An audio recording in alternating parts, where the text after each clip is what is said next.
we are live and the doors of the Sanctum have been unlocked and open for the week. Welcome everyone back to the Sanctum Sanctorum. I am your illustrious host, Widow's Son, and with me is always one of my awesome co-hosts, The Wanderer. And Doc will not be joining us today. He is working, but I'm sure he'll probably be tuning in and lurking in the proverbial shadows, as it were. But today we have a very distinguished guest joining us. We are joined by the crustacean himself, Grampy Lobster, which is a tremendous honor to have him on. Oh, Jesus Christ. Stop with the bullshit. Come on. You can't. We're already canceled. We just got started not even a minute ago. We've already been canceled one time. I was told there'd be hookahs. Hookahs and blow everywhere. Absolutely. Grampy, thank you for joining us today. Hey, no problem, man. So before we get started, as everyone's coming in here, see Stu Dog is here, Rage is here, and of course Wanderer's already like talking shit in the chat, I see. Want to remind everyone that this evening the man himself, the devil himself, Sir Hatman, will be making his triumphant return in just the next few hours. He has a premiere coming up on his channel. So if you have not already subscribed to my mentor's channel, please go and go to his channel, hit that subscribe button, get the notification bell on, and be sure to tune in tonight for his epic return, which is something that we are all looking forward to. Wanderer, if you can look up Sir Hatman's channel for me and put that in the side chat for everyone so they can click on the link and go ahead and get signed up. Roger, Roger. Who is this scud guy in the side chat that can't spell my fucking name? God damn. Dude, bonk. I see the education level here is pretty fucking crappy. You know yeah. I mean, we're all a bunch of, low level, uneducated, uneducated people here.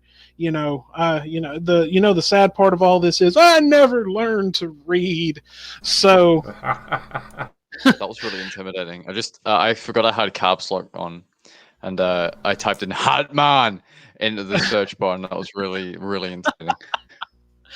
He scares me with that hat, though. It's kind of intimidating. Oh man, his hat is intimidating. I work for the man, so the intimidation factor. I mean, it was there at first, but then you just got to learn to respect the hat. So #respect the hat. Respect the drip, Karen. And speaking of the devil himself, there he is.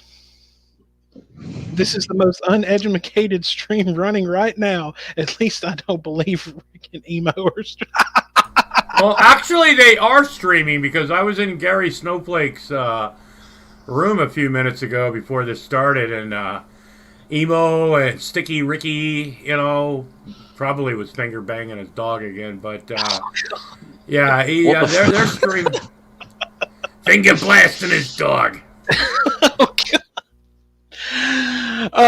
So Grampy, you've been on YouTube for quite some time now. How did you get started? Like what basically inspired you to start getting on here and wreaking the proverbial havoc, as it were? Complete boredom. No, I mean, I started like 11 years ago as with atheist type stuff and everything, and that kind of, that whole community's kind of, stupid. But I mean, there's people out there that do it and stuff. But I like to take a piss on things and fuck with things. And when I would make fun of religion and stuff, people go, you don't take anything seriously. You're giving atheists a bad name because, they see what you do and all you do is laugh at it. It gives people that want to have discussions a bad name. I'm like, fuck off. So I started just making fun of other people, Well, I mean, that's usually how it works nowadays. I mean, there's so many. Well, I don't consider. I honestly, to me, I don't consider it really making. Well, yes, there is making fun of them clearly, but to me, it's mostly it's calling them out.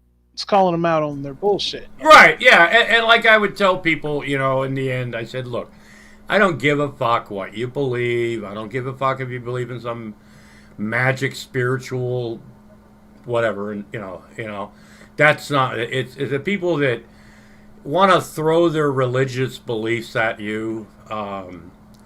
Because I mean, one of the dumbest things I ever hear is when they go, if you look in the Bible and then pick any fucking chapter, they go, it says right here. It's like, fuck off. I've got a fucking Spider-Man book. I don't know. It's all bullshit.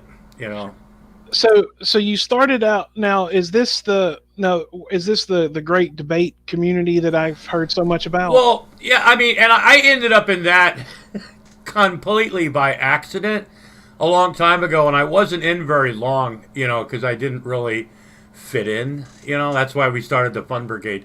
But yeah, I basically got really drunk one night, and Rand Campbell, I don't know if you remember him, the guy that used to go, well, he was really, he was going on one night about how he couldn't wait to die and meet Jesus, So I was really fucked up one night, and I don't remember actually making the video, because I watched it the next day, and I had to make an apology video, because I was really, really horrible at some of the shit.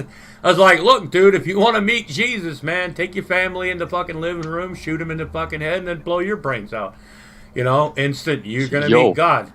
And so I had to make so I inadvertently ended up in the great debate community for a while.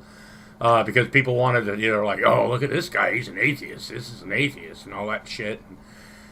So I was in there for a while, but I never fit in, because I don't debate shit like that. I'll debate sports. I'll debate a lot of things. I'll have conversations. But when it comes to religion, it's all bullshit. And so you can't debate magic. You know what I'm saying? Well,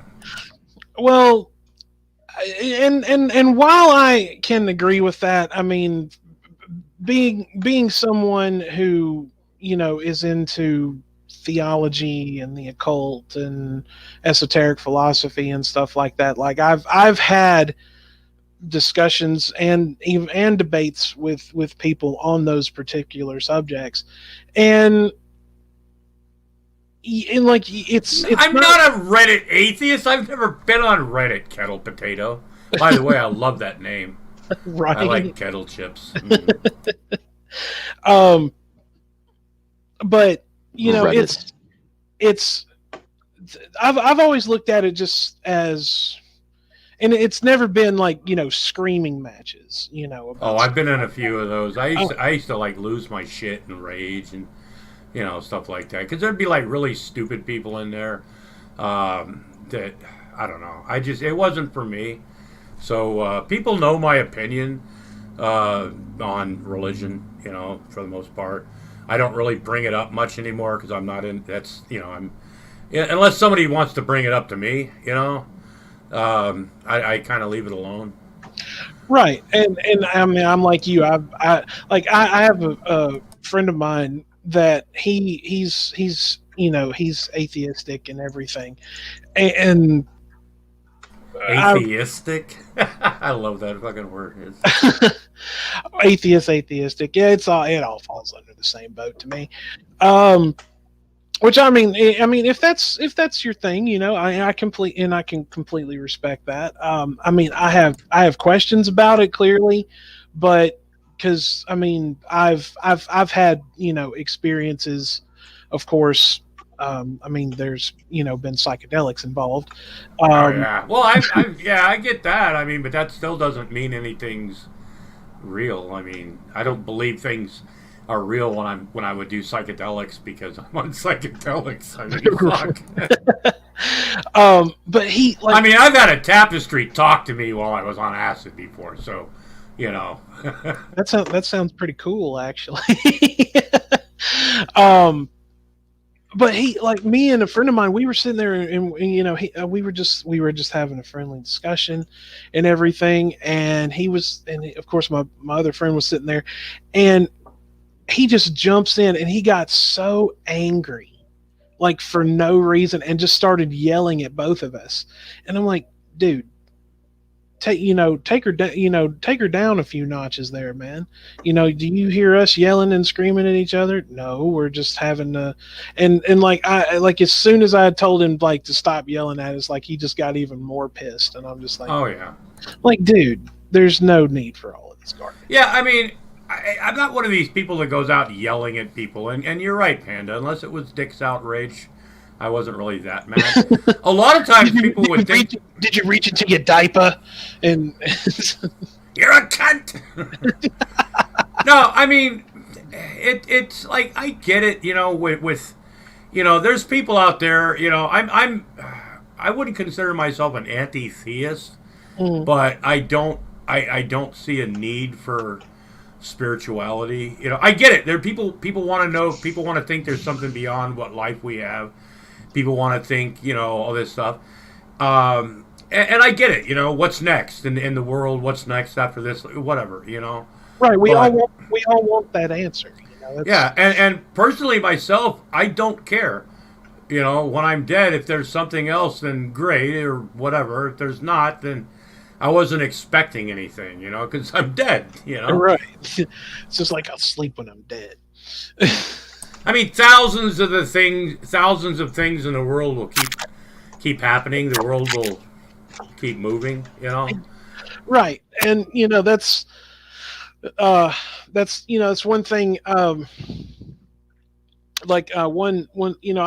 mentioned my dad a lot because I lost my dad about 5 years ago, and he and I were both we've and Jello shots. He likes to poke fun at me for my name and my picture. Oh, by the way, if you haven't subscribed to Jello Shots on Instagram or Twitter, you haven't caught the Jello Shots train yet. So don't forget to follow Jello Shots on Instagram and Twitter, folks.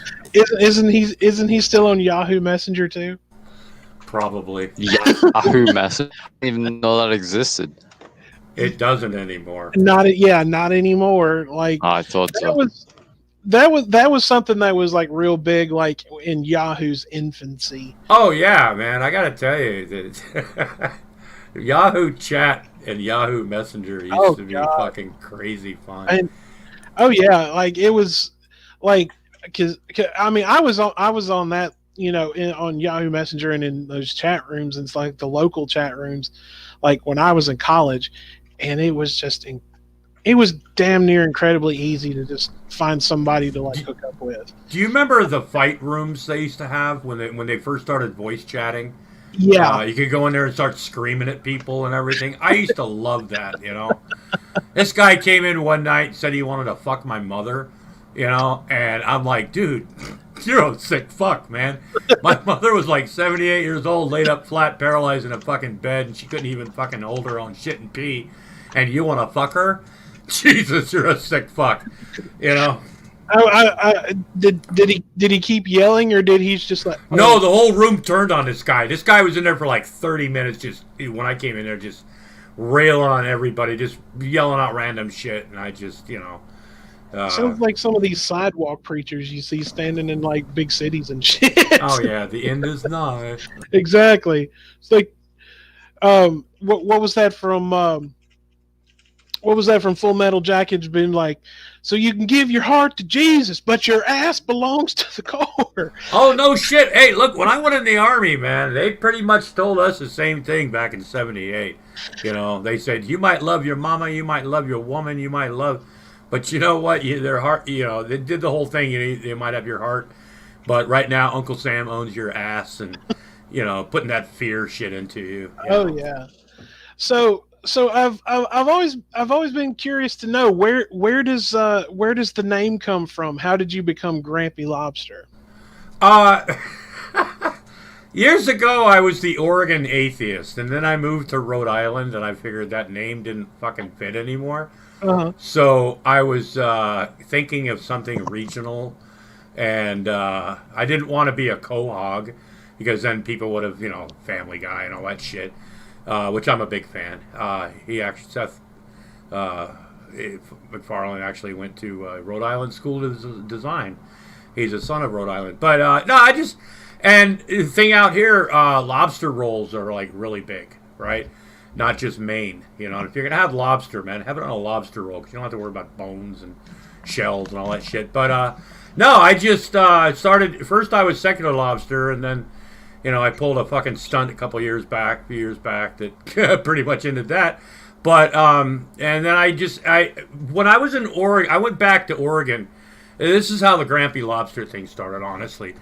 I was back in Oregon helping my sister, who was remodeling my parents' house. They were both, you know, gone and everything, and there was some, you know, legal stuff I was taking care of, and we were like getting rid of my parents' stuff and, you know, throwing stuff away and keeping little stupid mementos, and like I have you know, just a lot of stuff.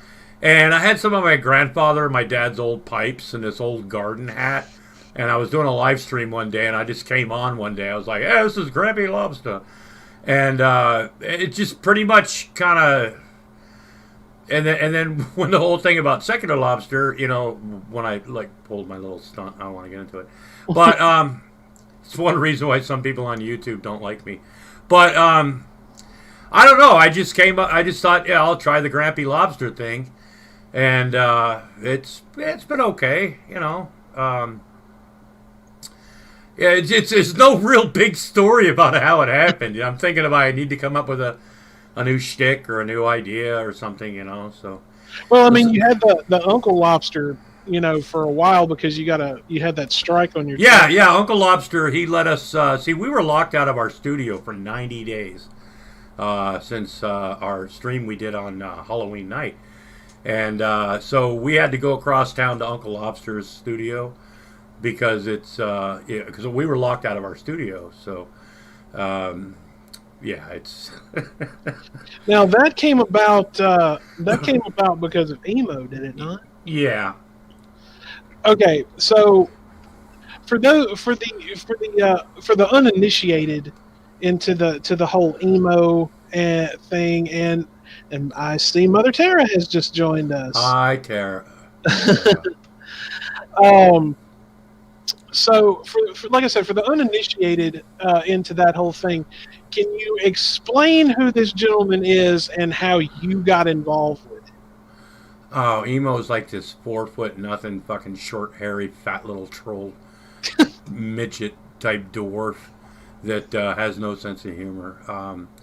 A couple of years ago, I found emo quite by accident.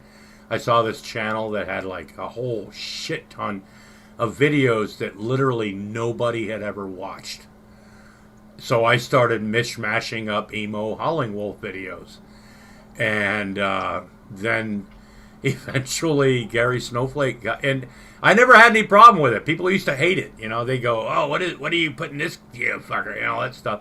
I didn't know he had a history on Stickam and, you know, things like that before. I just saw this guy that wanted people to come into his room, and I just started having fun with it. And then some people Gary Snowflake took it and ran, and you know, emo hates me, and I don't know why. I gave him views. I gave him subs, man. I mean, and all I get is a thank you. You know, he's caused me three different strikes, or two or three different strikes on my channel. But now he's threatening people. Adam sent me some audio of him. Of emo. Apparently people are texting emo now. Oh my god. And he leaves like really nasty messages to you and stuff. I want to be part of that. Right. I was gonna say he should he should set up a Cameo account and just let people pay him just to like leave to scream No. at He said, you know, people told him that for a long time. They said, "Look, man, you know, do a Cameo thing. Have people pay you to like do a rage." But then I forgot who it was. Somebody actually sent him money to do that, and he got pissed off and sent the guy his money back because, like Emo said, he doesn't have a sense of humor. That's very clear. He thinks he does because he likes to, like what he say, channel Sam Kinison, which offends the fuck out of me, and Joe Pesci type stuff, which I don't get. They're both short, but whatever. But no, Emo's just a little twerp.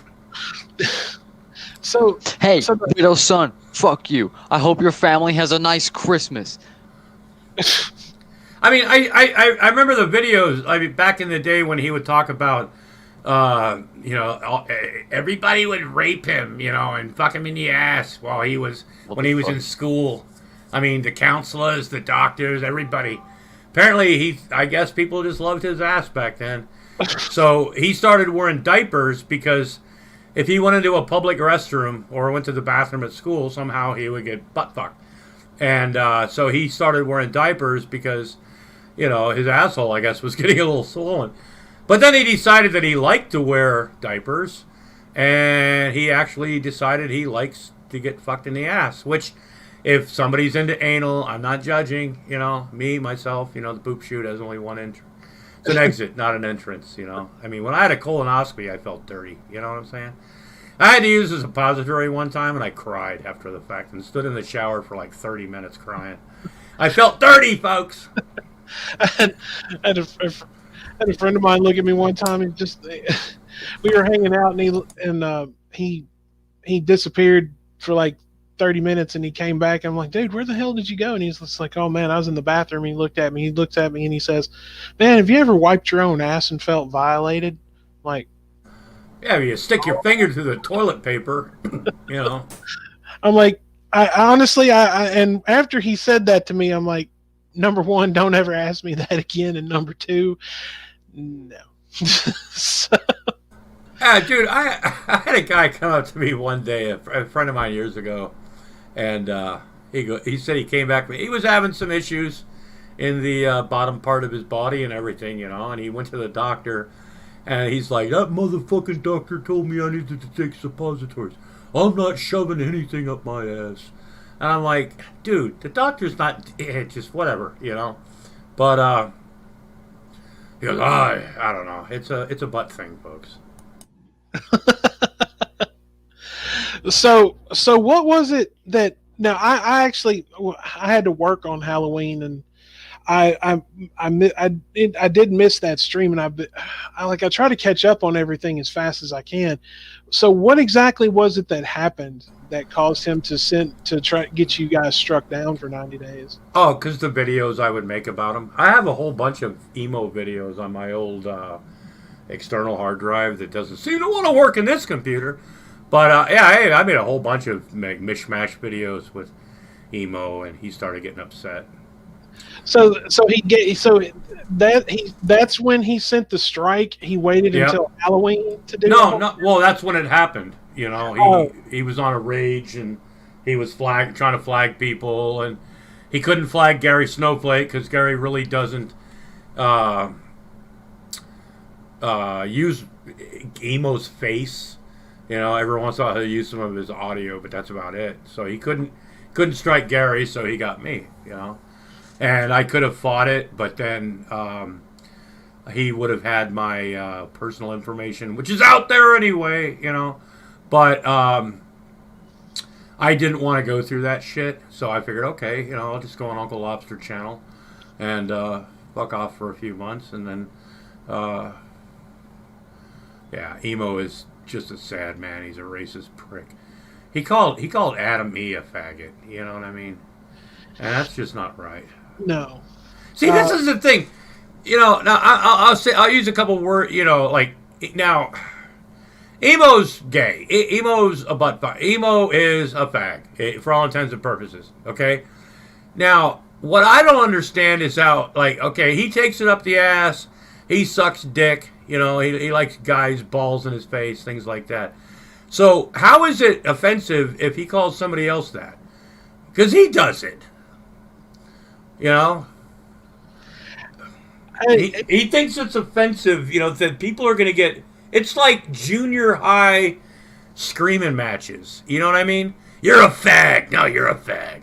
You're a lesy. It's like 8-year-olds screaming out the word fag or lesy when they have no idea what the fucking word even means, Yeah, I that's one thing. Like a lot of these the channels and everything that that people do commentary on. Especially like your the your Rev and Shani and fucking emo and all of that. Like and this was a point that Bran and Burnt Toast were making last week when they were on with us. Like fair use will apply to them, but it doesn't apply to everyone else. Oh yeah, that and free speech. Yeah. It's like I'm using my free speech. So if you say something shitty back to them using your free speech, that's somehow a foul.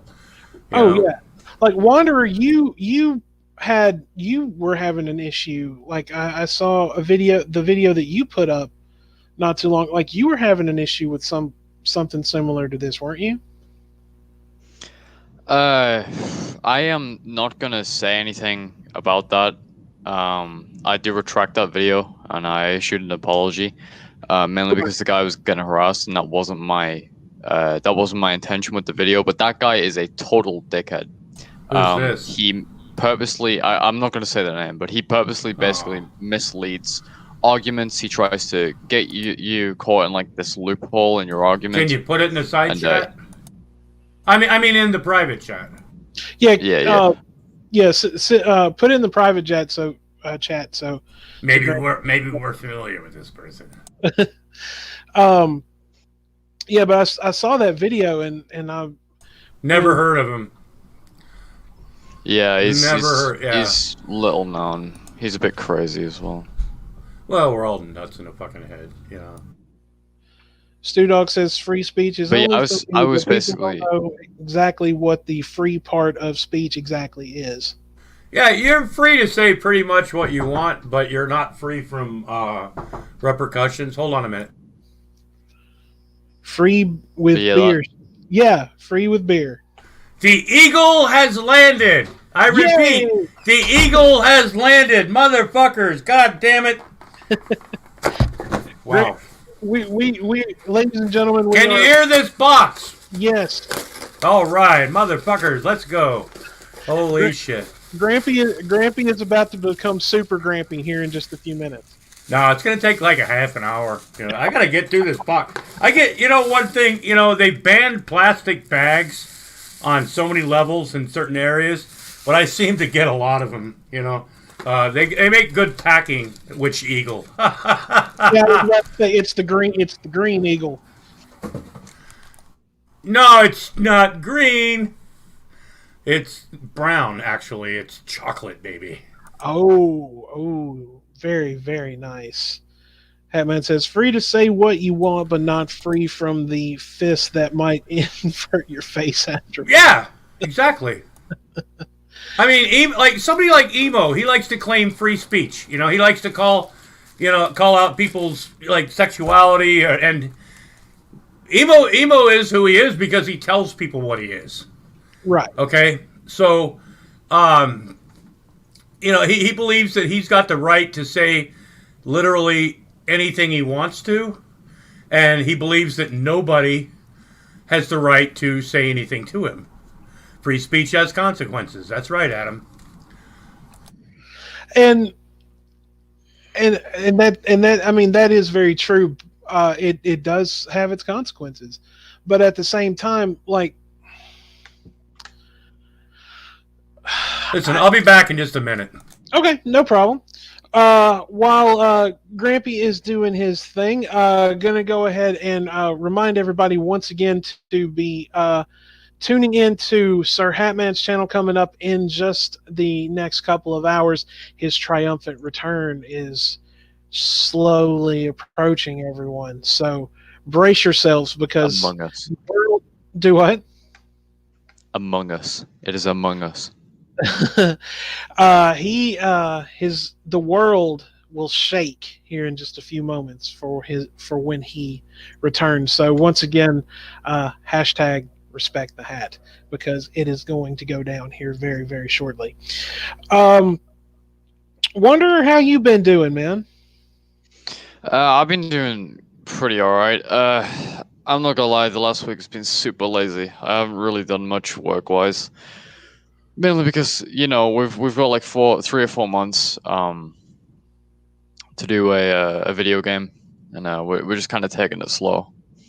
But I'm having fun with it. Got my PC recently. It's an absolute fucking gem.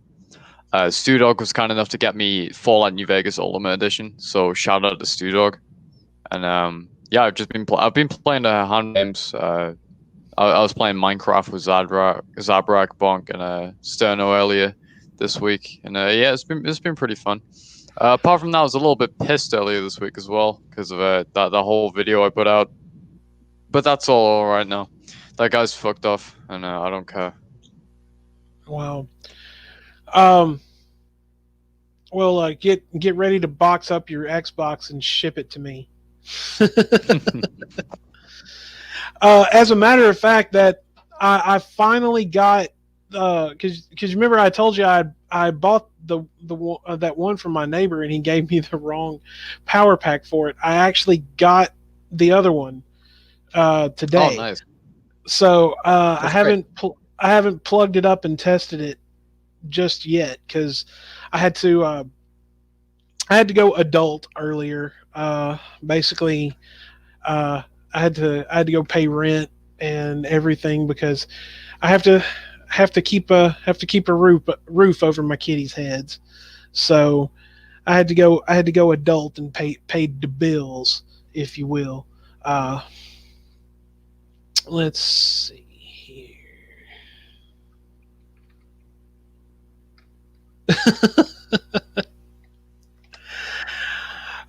So also we're going to go ahead and we'll announce the next show. We will finally be having Dumpkey, Sterno, and Peanut all on at the same time next episode, which should be occurring on the 13th of this month. That's the date we're shooting for right now. I've got to double check my work schedule tomorrow when I go back to work. But as of right now, we have that set up for the 13th.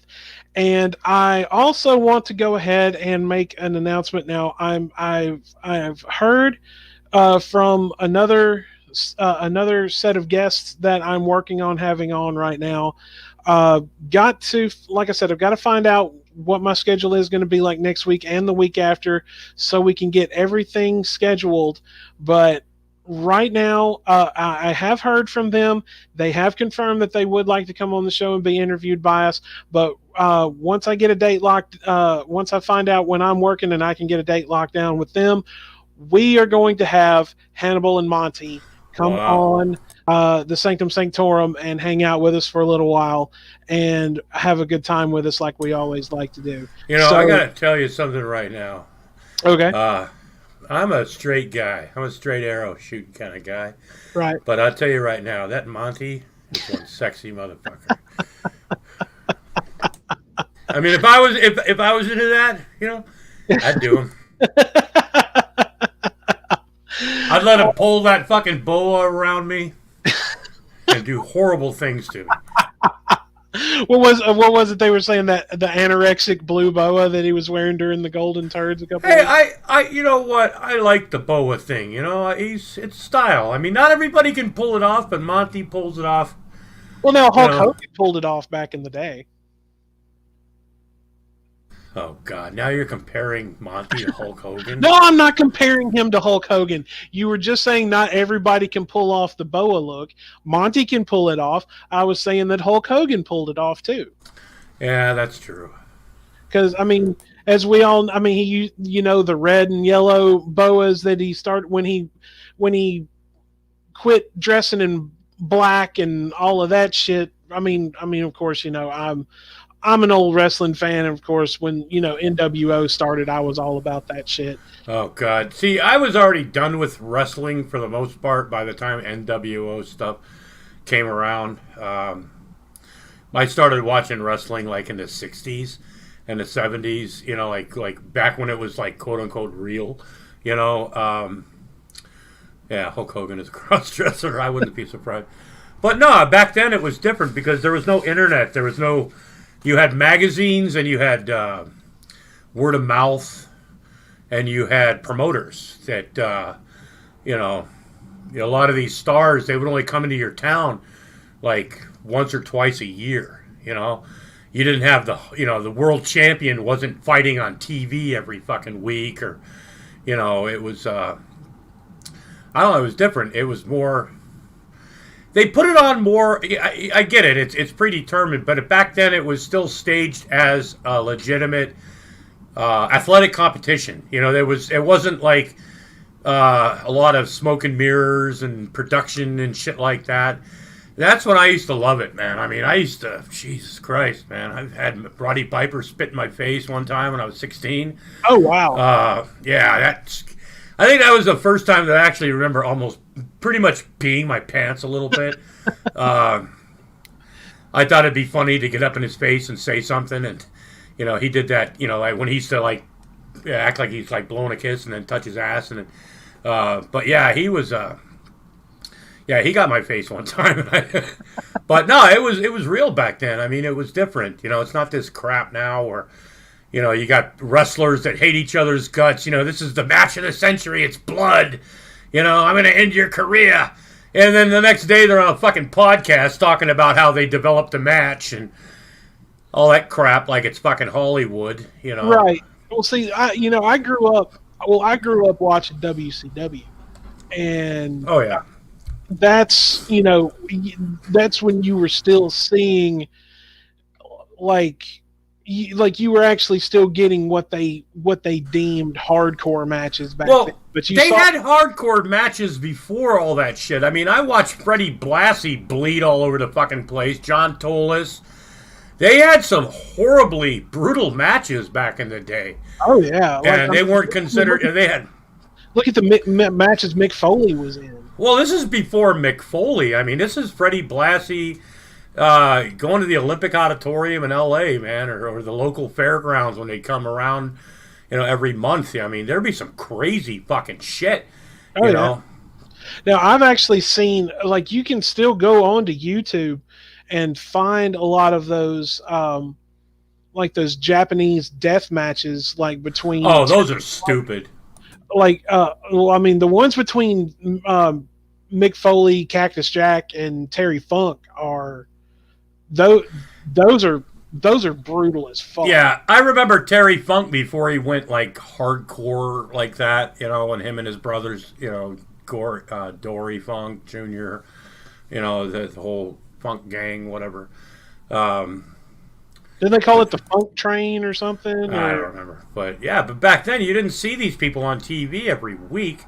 You'd see your local, like I grew up in L.A., right near L.A., so they had a lot of people that, like, we'd get the Sheik, Bruno Sammartino, things like that, the New York people or the Detroit people. But I don't know, it's just now, it's just too Hollywoodish and, Oh, I agree. Like I said, I grew up watching WCW. Like, I wasn't into WWF, now WWE at the time. I wasn't into all of that. Like, I was just strictly WCW. And I've gone back and I have the WWE Network app, and of course, they've got all that old NWA wrestling and the original like WCW shows and all of that, which is cool to see because I'm to this day I'm still a huge Ric Flair fan, and it's really. I like Ric Flair back in the day. Now he's embarrassed himself, in my opinion, especially like when he retired out of WWE and then he went to fucking Impact Wrestling. He pretty much, as far as I'm concerned, in my opinion, he shit on his career and his legacy. And I can agree, a little bit. Now he looks like a dirty, creepy old man trying to do the same shtick he did back in the 80s on some levels without actually getting in a ring. Right, because I've seen a lot of his old promo videos back when he had like really kind of like the helmet looking blonde hair, and he had the best hair in wrestling for a while, man. It was He had the white hair. You know, one reason why he bleached his hair white like that No. is because it shows blood.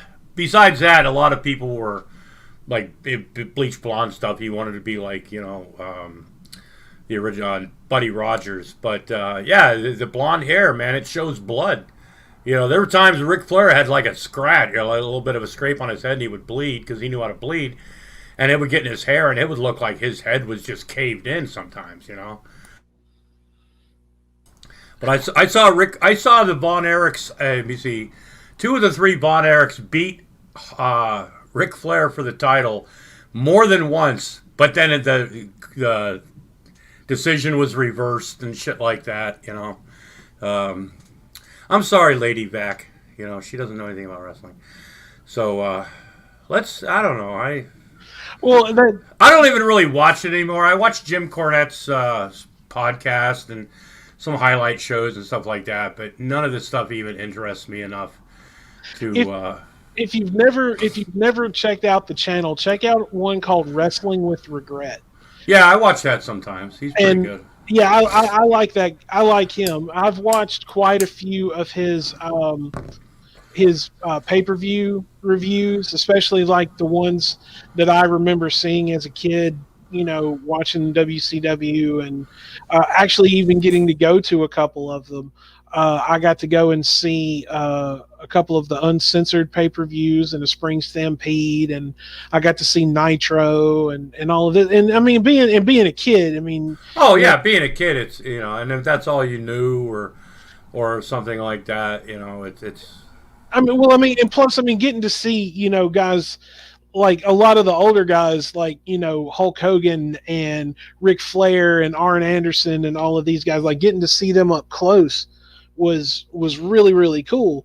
To this day, I'm still a huge Macho Man fan. Like I will always be a Macho Man fan. Yeah. He was a crazy fuck, but in real life, his generosity was. He was a victim of himself, his own. I don't know. I think he believed he lived his gimmick too much. Yeah, they say he was that like 24/7. Yeah. Well, back then, most wrestlers kept their the kayfabe. kept the kayfabe because if you broke the kayfabe, you were out of a job. That's what you did for a living. I mean, it was back in the old days. The wrestlers would talk. If you got into a bar fight, you'd better win. Yeah. That's why a lot of the wrestlers would stick together, because if you lost, you got exposed. Especially if you were known as a badass or something like that, and somebody beat you up in a bar, you might as well not show up for the next show. Oh yeah, because you're exposed and stuff. So a lot of the wrestlers would keep the kayfabe going. Some of them could break it to an extent to be personalities. Somebody like I said, Freddie Blassie. Or some of the old timers like that, they could do that and get away with it because they were larger than life to begin with. The only person that's done that in the last 30 years is probably the Undertaker. He didn't do any interviews or go out of character for almost 30 years. Yeah. Because that would have killed his gimmick. Right, and then you had there was a big controversy because you had. Because there was a huge kayfabe break. It was Kevin Nash, Scott Hall. Oh, the curtain call. Yeah, the curtain call. Yeah, I couldn't remember what it was called. I know the story. I just couldn't remember what it was.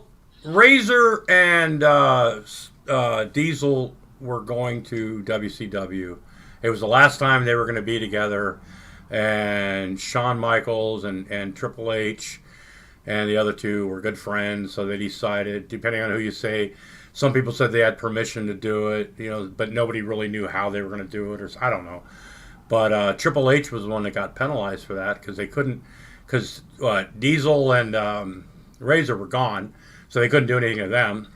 And they weren't going to fuck with Shawn Michaels because he was Shawn Michaels, and Triple H at that time was the new kid on the block, and that's why they started putting him in hog pin matches with one of the hog farmer guys, Hillbilly Jim's cousins or some shit, and he got dropped in fucking cow shit, and he got a lot of really shitty matches and stuff like that. But and then he got stuck with Mankind or Mick Foley in a few crazy matches. But I mean, I always like watching Mick Foley's matches anyway. So, I mean, watching him fall off the top of that cage in that match between Undertaker was just fucking like. Undertaker said when that happened the first time, he said when he says he really literally thought he just killed Mankind. Yeah. He said he's standing on top of the cage going, "Oh fuck," he goes, "I think he's dead," you know. But yeah, it just They don't make them like they used to. Well, Mick Foley, I mean, he couldn't wrestle, right, per se. He had he probably knew 3 holds, a headlock and, shit like that. He wasn't a wrestler, per se. He was, I don't know. Well, I mean, I've watched, I've watched a lot of it over the years after WCW folded and all of that, which I really hated to see. But I mean, of course, when they let a certain person take over like the writing and everything, he fucking just let it go, and it just went to shit. Well, they used to let wrestlers. They used to tell wrestlers, this is the thing. We want you to go out here and talk about this. They didn't have writers back then. They didn't have. Right. I mean, they had storylines, like a program, but it wasn't this like. Now you can tell when people are like reading off. I don't know, like memorize their lines or some shit. It's like, oh, what's my motivation for this match again? It's almost like Broadway. It is, yeah. And what was that South Park episode where they turned it into like? Oh yeah, that was funny. I know, because I mean it was true, because I mean they're just out there, and it was all them just shit talking and hitting each other with chairs. And I'm just like. I mean, I remember 6:05 Saturday nights, man. There was 3 hours of fucking wrestling, and everybody I knew, we were giving each other suplexes off the fucking couch. I mean, there were some injuries that happened. I gave this guy one time, we were drinking, and he, abortion addicted wrestling. Addiction, well, whatever the fuck that means. But, no, it was different back then. Exactly. Watching Ricky Steamboat and Ric Flair beat each other to death, and the original dog collar match between Greg Valentine and Roddy Piper. I mean, those were matches that you look forward to. Now it's on every fucking Monday night or some shit, or Wednesday night, and it's just not the same. Oh. Well, we lost Wander. I guess I think his internet connection must be having a hiccup again. Yeah, so let's get off this wrestling shit. Right. I'm gonna have to definitely have to invite you on when because Brand's a little bit of a wrestling nerd, and so are me. Oh yeah. So we're gonna put together a wrestling nerd show, and you're definitely invited to join us to discuss. And I'd like to put out that challenge again. I've challenged Brand to a naked dildo on a pole match. He's never responded to me, about this, Well, Brand is in. He's in the midst of planning. If he's in the midst of planning the dildo Olympics. I'm in for that, man. So you said you grew up in California. Yeah. And now. Now, you said that you were in the Army for a long time. Well, about 6 years. Well, from me personally, I would certainly like to say thank you for your service. Okay. I was in the Cold War, man. We were post-Vietnam, back when it wasn't really a very popular thing to go in the fucking military. Well, I still got a lot of respect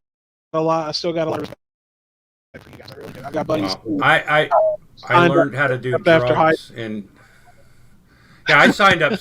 I I was in that delayed entry program for a year, and then I went in active duty like 7 days after I graduated from high school.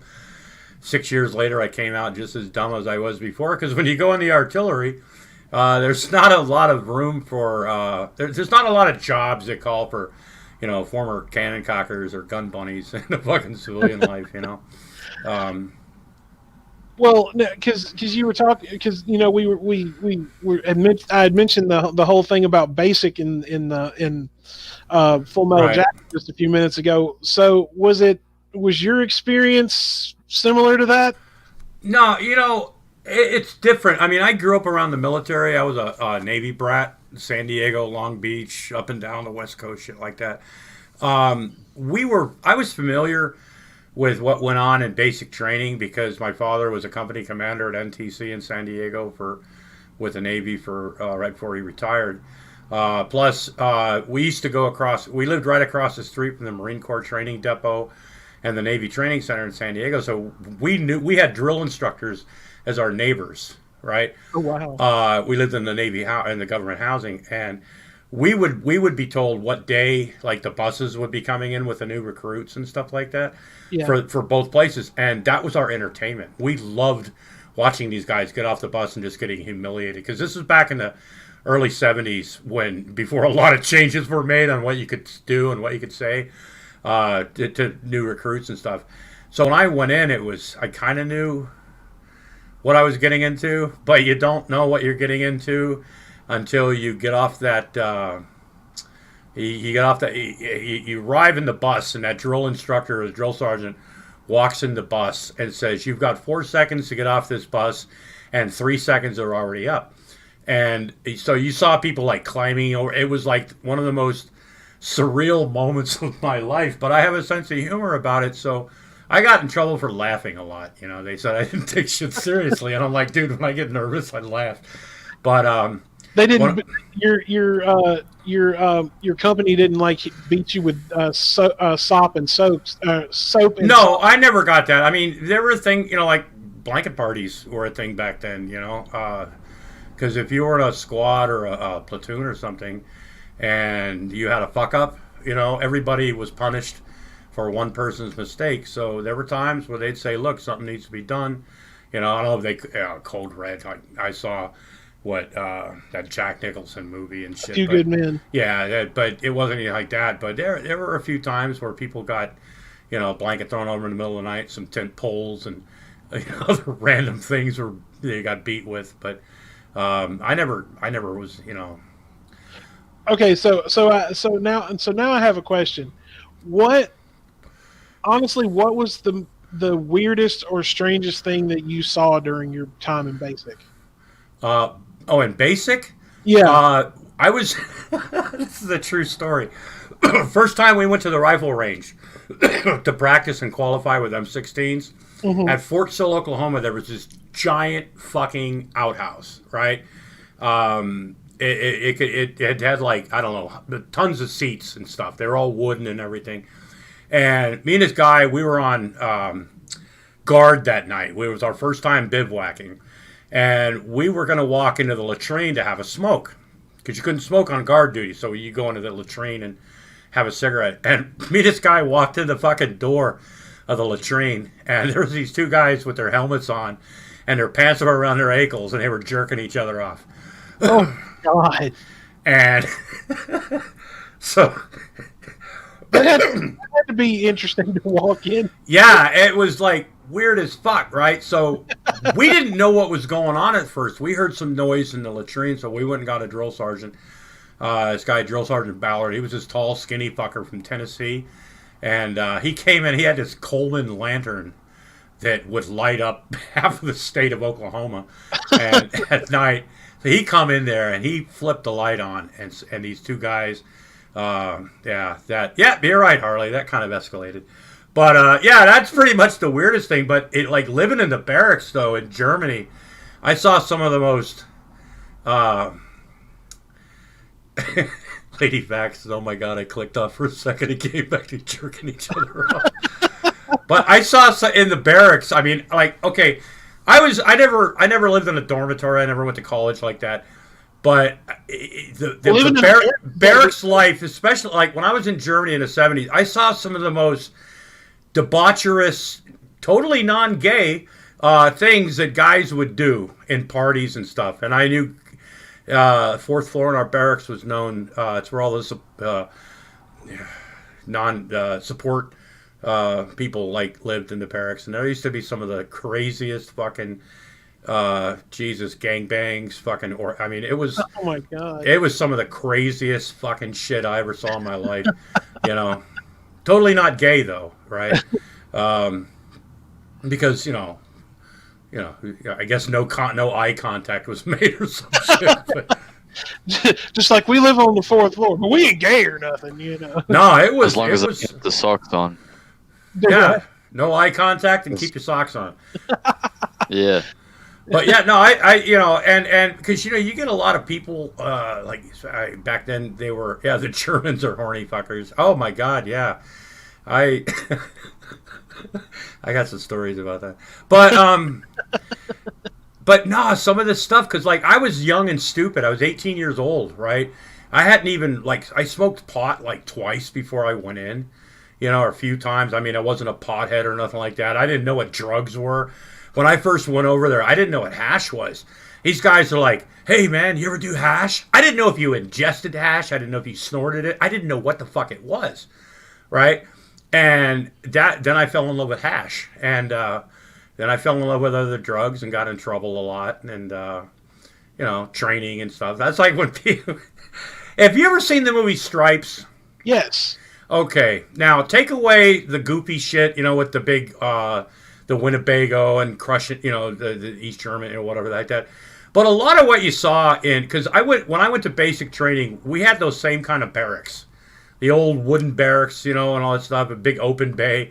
Yeah. And a lot of stuff, to me, a lot of that movie was almost like a documentary, it really was, because there was some of that stuff, so much of that stuff that was like so true on so many levels, like guys going in there. You remember that part where, the drill sergeant, he's sitting in there and they're talking about, where you from, getting a, it's kind of shit. Kind of humanize your drill sergeant, Yeah. There were always people, edibles, as people call them now.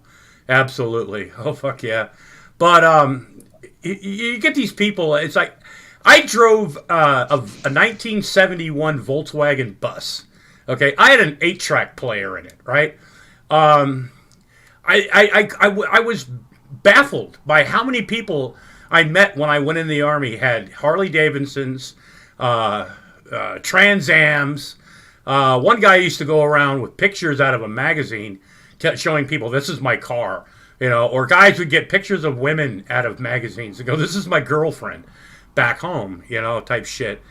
Instead of just saying, dude, I drove in a Volkswagen, you remember accidentally eating an edible? Well, I just ate one a little bit ago, and it wasn't on accident. So, but yeah, it was around here. So. When you're young and stupid, right? When you say young and stupid, I mean a lot of people when they're 18 years old, 17, 18 years old, and they go to another country, you're already like young and naive. I don't care how much street smarts you got, right? Especially when you go to another country, you're kind of dumb. Because you haven't been around the world. You haven't seen, like, different culture, and I loved the German culture. I loved being over there, but, because, like I said, the women over there, I've always been a sucker for chicks with accents. And it's gotten me in trouble a few times, but, no, I had a great time, I mean, but, Well, Wanderer is actually going to be turning 18 soon. Oh, wow. God, I remember when I was 18. Wanderer. Yeah, it's going to be a pretty shitty birthday, isn't it? When is your birthday, man? 28th of February, end of this month. Wow. Wow. Grampy, do you have any advice for Wanderer for his 18th birthday? Don't end up in jail. And if you do end up in jail, make sure it's worth it. That's kind of hard for me to do right now, considering I'm stuck in the house. But I'll try not to get arrested. I mean, that's unless they find out about the tax evasion. Oh shit! They're listening right now, Wanderer. Oh fuck! Oh, It's God. time to I know. barricade the doors again. Harley, you're I'll still grab on the lockdown. shotgun. You were passing a jar Yeah, of we gummy are. bears and didn't speak English, so then it didn't. Oh my god! I could just imagine somebody thinking that they're eating some fucking like regular gummy bears, and the next thing you know, It's got like it's like 1,000 milligram like THC, and then oh they're god! tripping balls. Hey, let me tell you, man. There's like I get these chocolates, right? And they're I don't know how the dosing. I mean, okay. So I like to start with like a half a bar or half. I remember those chunky. They were candy bar, but they were like squares. They were called chunkies or something like that. I think so. Okay, that's kind of like what I get, And sometimes I'll try. I'll cut them in half, right? And sometimes that half is just perfect, right? Sometimes I realize that I'm getting too fucked up, so I'll like stop what I'm doing. And, like I'll go to my wife in the living room, and I'll just sit down, and she's like, "Are you okay?" And I'm like, "I'm really fucking high right now." And I'll just sit there and lay there and like close my eyes and shit. And I don't know. A few weeks ago, I was doing that, and I was so high I couldn't even grab my drink that was on the coffee table in front of me. So my wife kept like handing me my cup and making sure I didn't pour it down the front of me. She goes, "Are you okay?" I'm like, "Yeah, I'm just." I'm just really fucking high. I said, everything's fine. It'll be okay. I'm not freaking out. I'm just really fucking high right now. And so, but yeah, it's pretty much. I would love to be a fly on Grampy's wall when that happens. Oh Jesus! Oh man, I can just honestly, I've seen things like that before too. Like I have a friend of mine. Now me personally, I've never done acid. Oh, you're missing out, buddy. Well, No, some people shouldn't do acid. Right, I get that. I mean, I've my brother I was telling you about. He's actually been just kind of helping me mentally prepare slowly for it, but he's pointing me in the direction of like books and music and things like that to just kind of put me in the right mindset for it. But I had a friend of mine. I was at a party one night with him, and he dropped acid for the first time. And I remember we were sitting there on the couch, and a couple of us were talking, and a couple other people were playing video games, and he was just sitting there like he was literally just staring at the floor, and it didn't even look like he was breathing.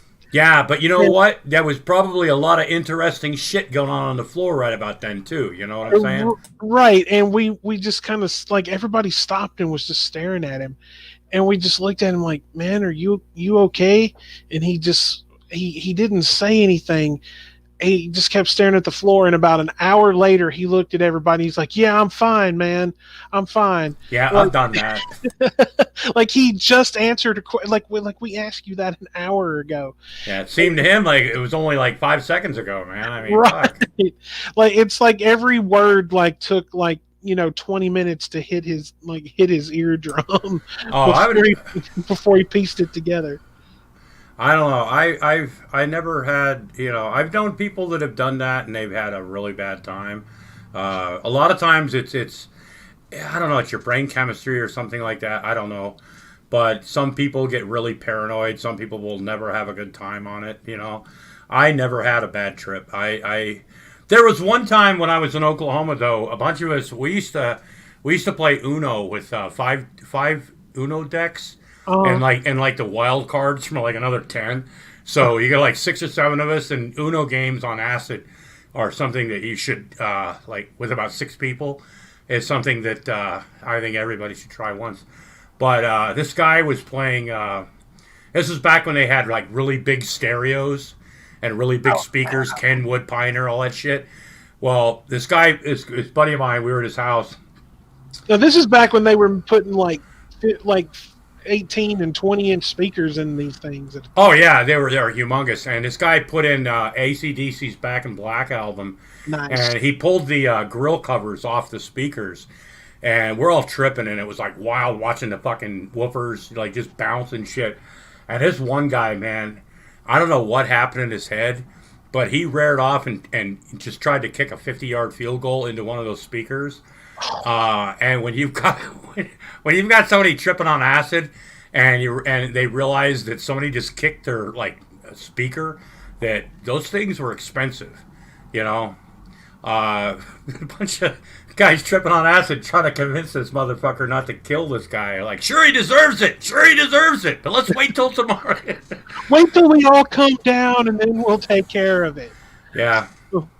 Oh man, I can't even imagine. Like I said, my brother has been he's always real good about pointing me in anything that's new to me, or anything to that effect. Like he always points me in the direction of books or music or documentary or something, just to kind of familiarize myself with it. I mean, he's the person who introduced me to Timothy Leary. He told me he told me one book I should read was The Psychedelic Experience, and I ordered it and I read it in like a week, and it's seriously one of the greatest books that I've ever read. And I've actually dug into Leary quite a bit.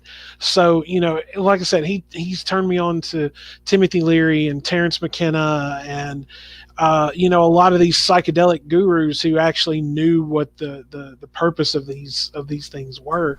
Oh yeah, in some areas, I think in Oregon, they're actually using psychedelics for mental health. Yeah, Oregon just legalized everything. Well, they didn't legalize it. I mean, you can't get arrested for like. Look, I lived in Oregon for like 13 years, 12 years. Oregon has a very high transient drug user culture, you know. And when you get like homeless people with a little bit of heroin or whatever, it was filling up the jails, and you know, you'd send them to these places, and it doesn't really do anything.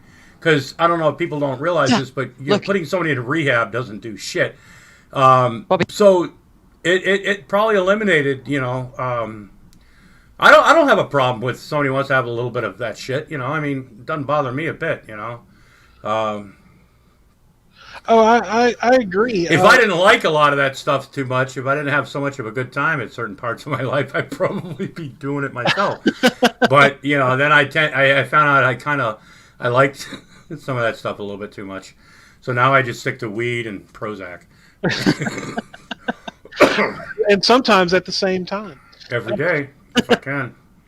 Wanderer, what were you saying? I'm trying to get my dog to eat a spider. What? Why are you want your dog to eat a spider? Wanderer's like me. I also have arachnophobia. And so he's trying to get his dog to take care of the 8-legged spawn of Satan for him.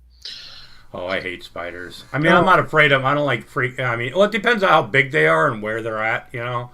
Kind of like the same thing with snakes. I'm not afraid of snakes because I don't live in an area where snakes are predominant, you know. I lived in the Mojave Desert where there were. But I remember when I had gardens back in Oregon, there was one day I was walking in my garden and I looked down and there was this little garden snake. And I know garden snakes can't hurt you, but it was that initial like, oh shit, like that when I first saw it, you know. The shock and awe of seeing that moment. Yeah, and then you let out that little like yelp or something that you can never duplicate. You know, I think we've all done that at one point. You know, you make that noise. You have that Hank Hill moment. Oh, oh yeah, and no matter what you do, you cannot fucking reproduce that fucking same noise ever. You know.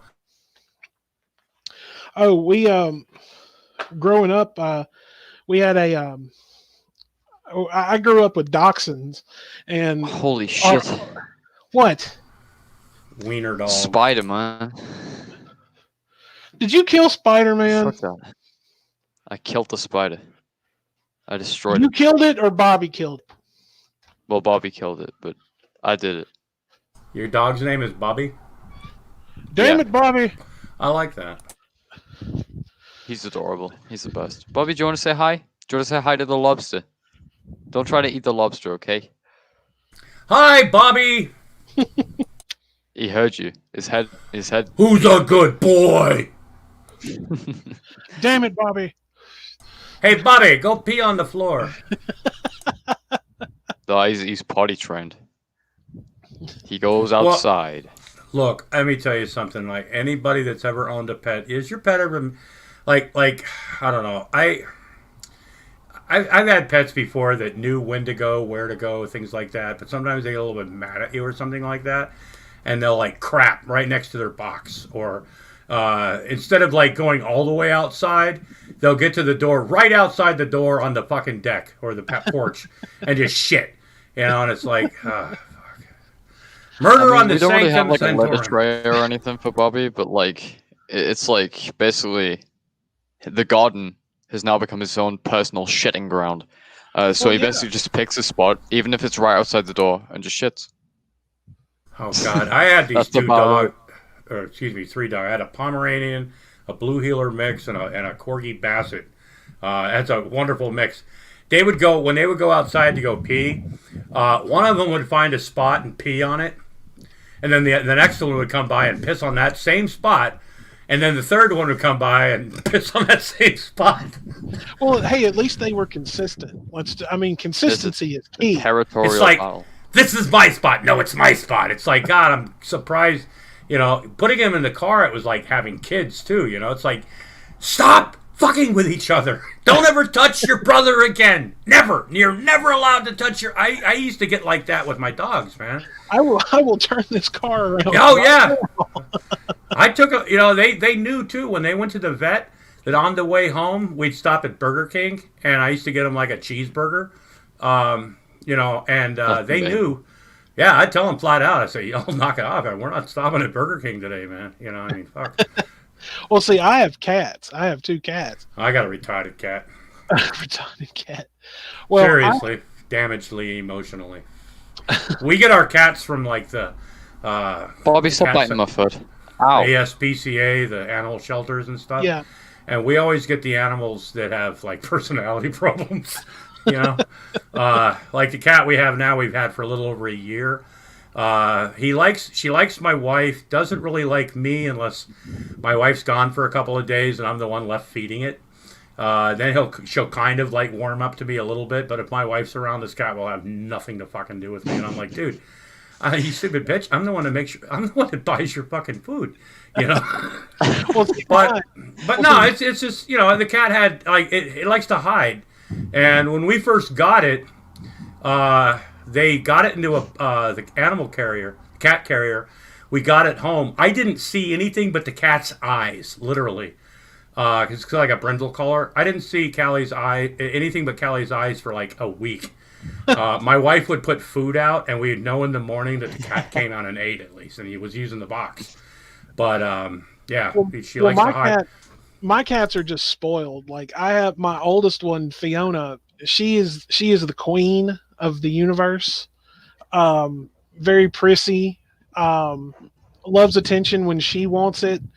My little black cat, Whisper, wants attention all the time, and so their personalities are 2 completely different ends of the spectrum. But it was so, because Fiona had never been around another cat, and then when I got her, she immediately she was mean to her, like all the time. Like, you're invading, this is my territory, you're gonna learn this is my territory. And then finally Fiona just gave up. It's like, nah, fuck it, you live here too. So yeah, you know, it can be, you know, because some animals, you know, have a hard time being around other animals. Some animals have never been around other animals. You know, they don't. It's like kids, you know.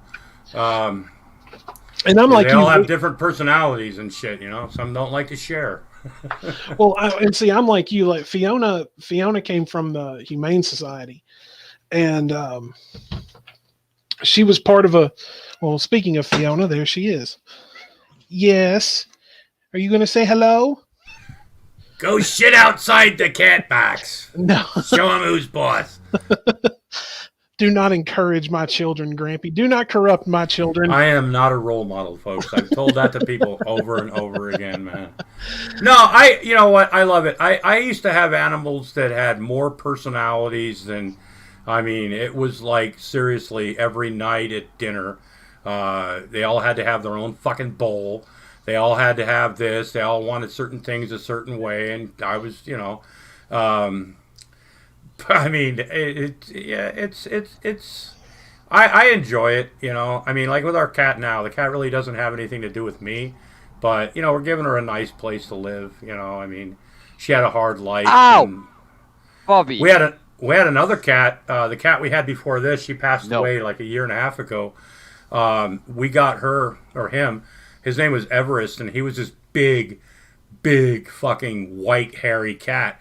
And my wife, instead of going into, she wanted a cat for her birthday, so she went down to the local cat sanctuary. And she didn't go in the room where most people do, where the cats are vying for your attention. She went into the room where they have the cats with attitudes type shit. And she saw this big fucking cat, and on the fucking cage it said, "Doesn't play well with others, eats everything in sight." And my wife goes, "That's the one I want." So we used to call her our coupon kitty, you know, because he was weird as fuck, you know. But it took what 5-6 months for him to find. I mean, when we first got Everest, I took my wife's word for it that we actually had a cat. If she would have actually come out later and said, "You know what, I was taking cat food out of the bowl and putting it back in the bag every night when you went to sleep to make it look like we had a cat," I would have believed her, because I didn't see the cat for almost 2 weeks.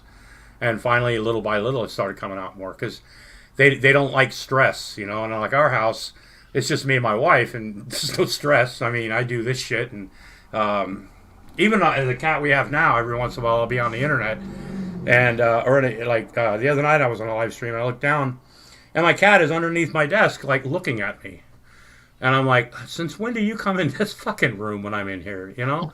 And she's like looking at me like you know, like I was doing something wrong. And I was clothed for the most part, you know. So I just felt like she was judging me for some fucking reason. Well, you know, I mean, animals are gonna judge you all the time. Like, oh yeah, I will be just dead asleep, and I'll wake up to turn over or get up to go to the bathroom or something. Oh God! And sometimes I will see Fiona just sitting on the counter in the kitchen, just staring at me. Yeah, or you get up at night. You know, your animal's laying in a bed, and you get up to go pee. You know, or you wake up and you're like, "I don't feel like," and just the motion of you like getting up annoys them so much. They let you know that they were sleeping and they didn't appreciate you getting up to go pee. You know. Oh, it's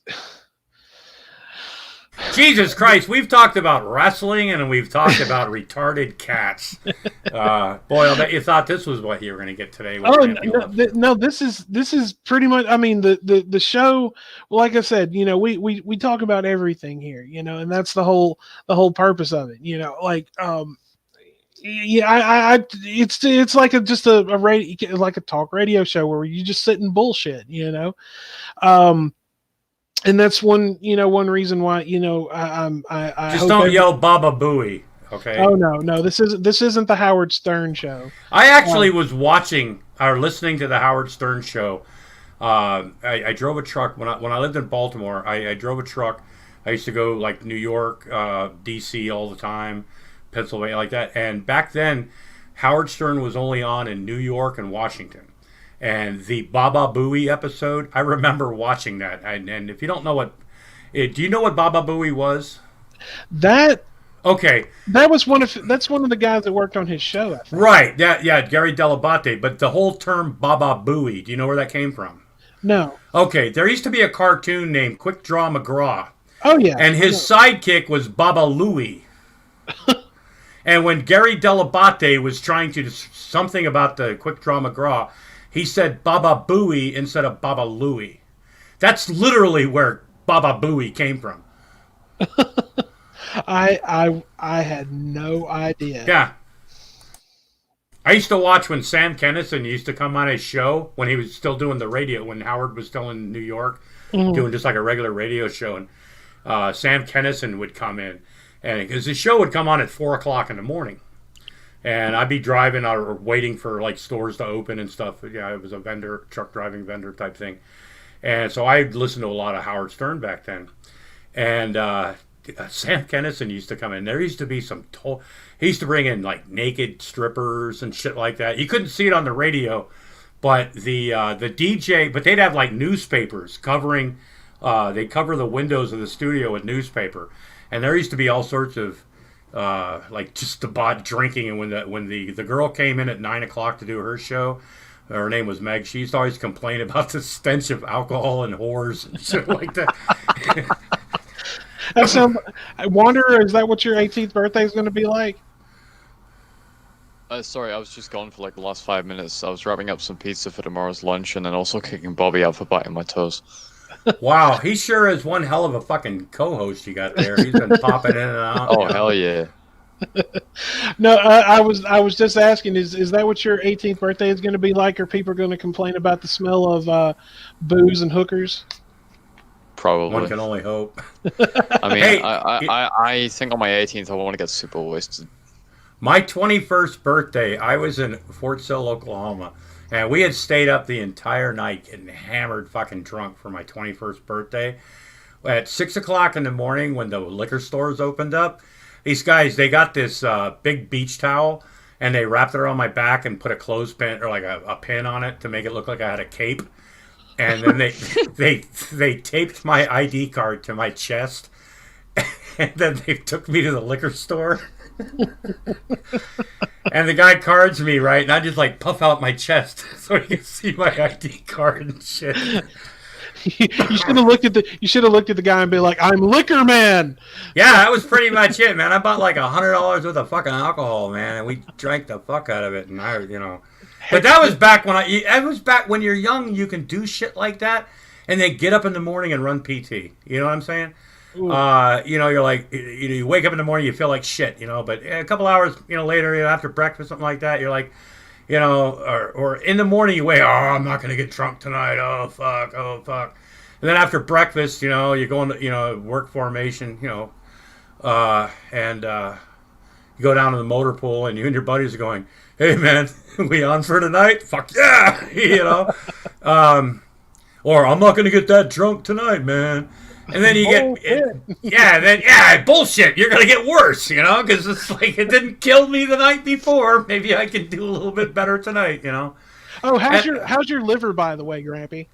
My liver is fine. I did have 12 beers, actually 11 and a half beers, because one of them I just used as a prop real quick. But so I can't say that my liver is virgin. Well, it's never a virgin, because I used to abuse the fuck out of it. But before that, I couldn't remember the last time I had a drink. I'm sitting there going, okay. I remember one time we went to lunch and I had this like Applebee's and I had those lunchtime martini things. And a few years back, I had a quick drink, a shot of scotch and soda with my father-in-law on Christmas or something like that. But as for like drinking, I was like, I can't remember the last time I did. So when that whole thing about my liver showed up, I'm like, what the fuck? Everybody know. I mean, I've told people before, right? My lungs are fucked. I've got emphysema. I've smoked. I basically, I've 2 of my 3 fucking. Like I said, I'm not spirit. I use the word demons, whatever. Not religious or spiritual, but drinking, drugs, and cigarettes and shit. And for the most part, I'm down to Prozac and pot, and or edibles, and then alcohol. I really don't. And then so Stinky decided to start talking about my fucking liver. And I'm like, dude, if you wanna fuck with, say, yeah, Grampy Lobster's lungs are fucked up. His gods are, see, but that's the thing. These people that want me dead, it's gotten me in trouble before. you were talking earlier about, this isn't my show, and I don't know if anybody actually watches this, but Yes, and some people some people don't like me bringing this up, but back when I was Secular Lobster, right? I made a video. I was in Baltimore visiting my son. It was in like June or July. It was hot and it was fucking muggy as shit. And when you've got COPD, when you've got breathing problems, when the weather's like really fucking humid, breathing can be like difficult at times, right? So I was sitting on his porch. I was on YouTube, just talking about, I thought I might have to go to the hospital and everything, and talking about, I was being real. I was like, look, the way I fucked myself up, I said I probably got about 5 years left, type shit. I wasn't looking for sympathy. I was just, whatever, and it's being real. And so Stinky got a hold of that, and he had claimed that his gods had given me cigarettes back in the 70s, because apparently they were going to know that I'd be a hater or some shit. And so he started this thing about his god were causing my death. So I thought, sometimes things sound funny on paper. I thought it would be funny with this one guy that was a known troll to, let Vaughn think that I was dead. And there was a lot of people that knew what was going on, but a lot of people didn't know, because who do you let know in on the joke when a lot of people that got pissed off would never give me the time of day to begin with? And even people that I did know were pissed off me for a long time. But then people are like, things happen, whatever. But so I've had this thing with people wanting me dead or claiming that they were causing my death for probably about 7 years. Whether it's Von Helton, now I've got Michelle Best, who claims that she's going to at least shoot and wound me, if not kill me, by January 1st of next year. Oh my God. Big iron. So I have, iron. yeah. So and plus, and like I said, I don't think like a lot of people. I got a sense of humor that's really twisted, and it helps me with my issues in life, right? So I'm thinking it's not going to be a big deal, right? The guy wants me to be dead for 2 weeks, and I said no, I want to be like Jesus and just take the weekend off, and so. The day that we were supposed to like have the big reveal, I turn on fucking YouTube and there's a goddamn eulogy for me on fucking YouTube. Right? And these people, I'm watching my own fucking YouTube funeral. Wow. And I'm like, well, this isn't turning out the way I thought it was going to turn out, because I didn't think that many people either knew who I was, gave a shit. A lot of people that didn't even know, I'd never even spoken to. Right, who still to this day will never forgive me, because that's the most unforgivable thing.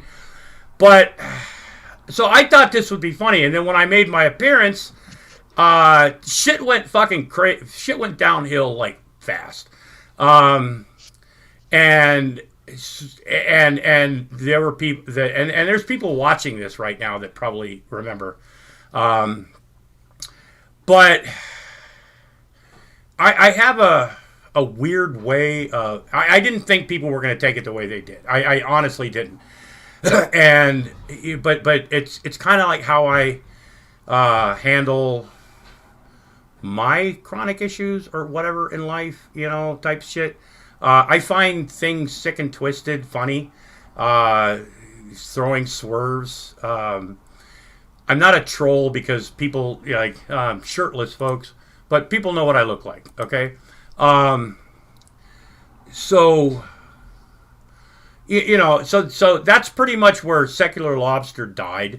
I mean, oh God, that's a word to use right now.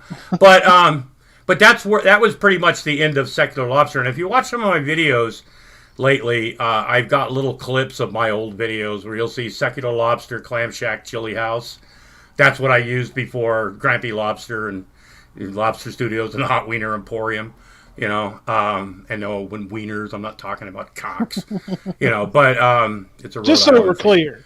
Yeah, it's a Rhode Island thing. It's a hot dog. It's a wiener with like a meat sauce type thing. It's a thing in Rhode Island. Some people, and if you look at them, they're not the most pleasant looking things in the world. It's not, even pictures of the quality ones, the good ones.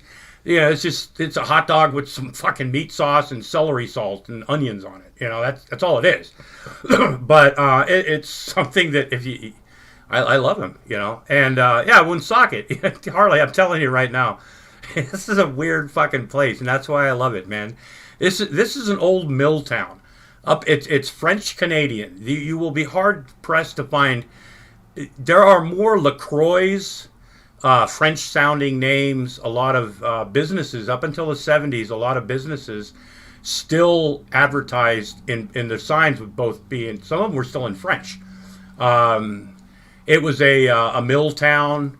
Like most of Rhode Island, you see giant fucking brick buildings and brick warehouses all over the place that used to be busy. I mean, they used to like literally make everything here. Costume jewelry was big fucking thing. They made everything. The American Industrial Revolution started in Pawtucket at Slater's Mill. Okay, that's the story they tell us here. Anyway, but they developed different ways out here to make different machines work off the same current flow or some shit, like direction of, whatever power and stuff. And, child labor laws. but good old days, But they like everything jury, drabby, and people are just pissed off. People, because they've been fucked so many times. And I'm not trying to get political, but it's just everything that they should do, they don't. And everything that they shouldn't do, they do. People are afraid of change out here because they like it the way it used to be back in the 70s or the 60s, and it's just, and then you've got a, now it's not exactly the jewel of New England, especially where I live, but at least it's not Central Falls or Pawtucket. But, and you'd only understand that joke if you lived out here. Right. And I know what Gary Snowflake says. He says Grampy Lobster's not from New England and stuff, but, and admittedly, when I first came out here, I was pissed off because I'm like, these people are fucking crazy as fuck. I hated it. But after a while, you kind of like embrace it. You meet some of the strangest, weirdest fucking people, but they're nice people, and they'll also tell you to fuck off, like, how Gary Snowflake talks sometimes? Like, Yeah. You know how me and Gary Snowflake talk? I actually know a couple people out here that I talk like that to him, There's one guy I'll call sometimes. There's been times I'm like, God, I've turned this guy into Gary Snowflake. But he'll call me up and he goes, "Are you dead yet?" And or just, hey, fuck off. Or driving down the road and somebody will, hey, you fucking faggot. And not meaning, and not trying to like be homophobic, but it was... It's not meant to be mean. It's just something between friends. Yeah, it's a very intimate, you either get it or you don't. And even, Right. Type shit. And every place you live, right, there's always an area that's that weird part of town. You know what I'm saying? Every city, every town, I don't care if you've got a town of 10,000 people. There's a part of that town that's fucking goofy and weird, and you either get it or you don't, When I lived in Maryland, I lived in a town, in a city called Dundalk. Now, if you live in Maryland or Baltimore, you know all about Dundalk. It's a weird fucking place. Okay, now that's where I met my kid's mother, and my kids are from there and everything. But I lived there for a long time, and if you're not from that area, it's one of the weirdest places in the world, and people make fun of it all the time. Most people get that, and they'll embrace the weirdness of it, like Portland, Oregon. Keep Portland weird, But some people get offended when you're making fun of their town. How dare you? You come in here and you spend your money here, and then and then you're gonna make fun of us. It's like, well, it's because you're the weird fucking part of town. It's nothing personal, but there's beer can Christmas ornament strings and shit, and pink flamingos. Them kind of areas. It's a place where people do things that most people go, what the fuck, It's it's a different kind of place. It used to be like this town I live in, Woonsocket. It used to be a very productive area. It used to have job, and when after the '80s or something like that, when everything, just like a lot of places, shit moved to China, shit went to Mexico, shit. And like I said, I'm not getting political or anything like that, but that's literally what killed a lot of this part of the country.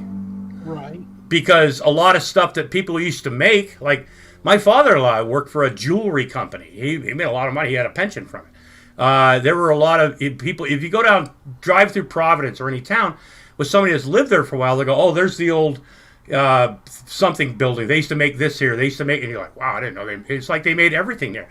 Now they don't make anything, And Sylvania used to have a big factory out here. There are a lot of things. Now we have CVS pharmacies.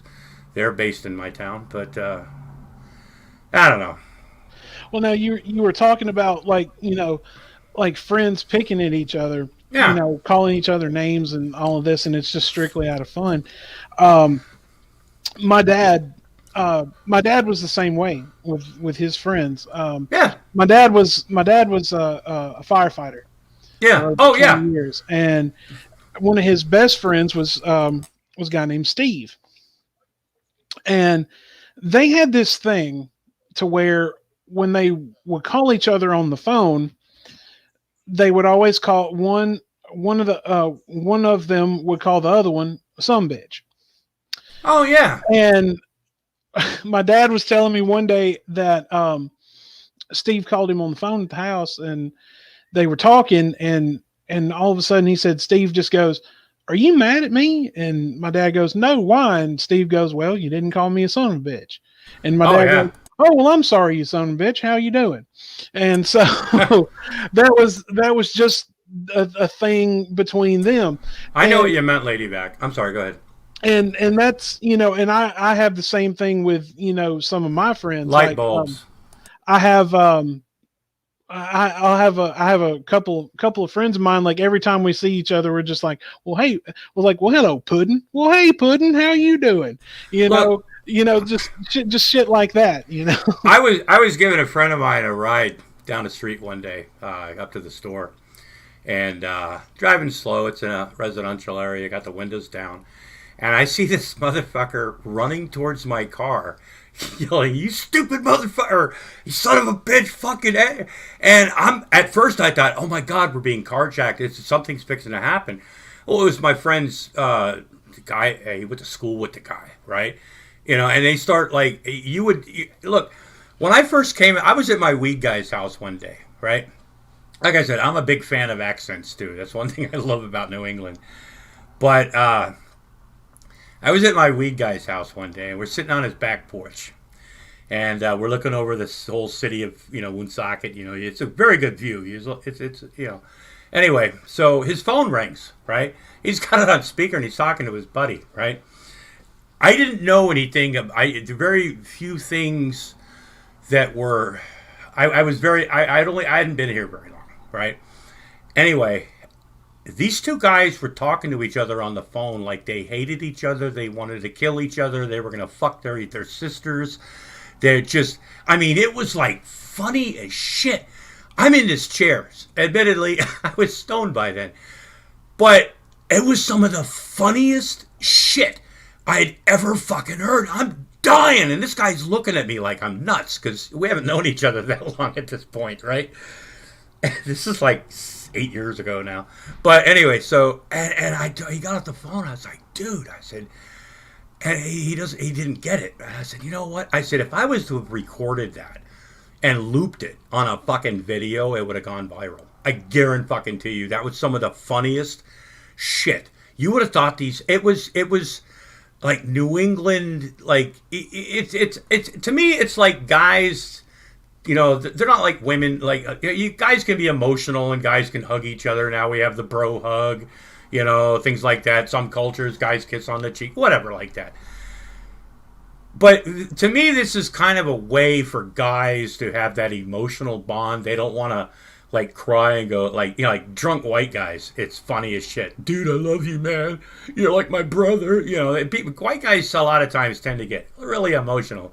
And if you've ever been overseas in the military or in the military in the barracks life, and you're sitting there getting drunk with a bunch of your buddies, a lot of times, not every time, but you're gonna get somebody that's gonna start crying and shit about how you guys are like my brothers, man, and all that shit. But anyway, but this is a way for guys to like show not show emotional, and we're not hugging and kissing and shit like that, but we're acknowledging that we know each other and shit's whatever it is and shit like that. But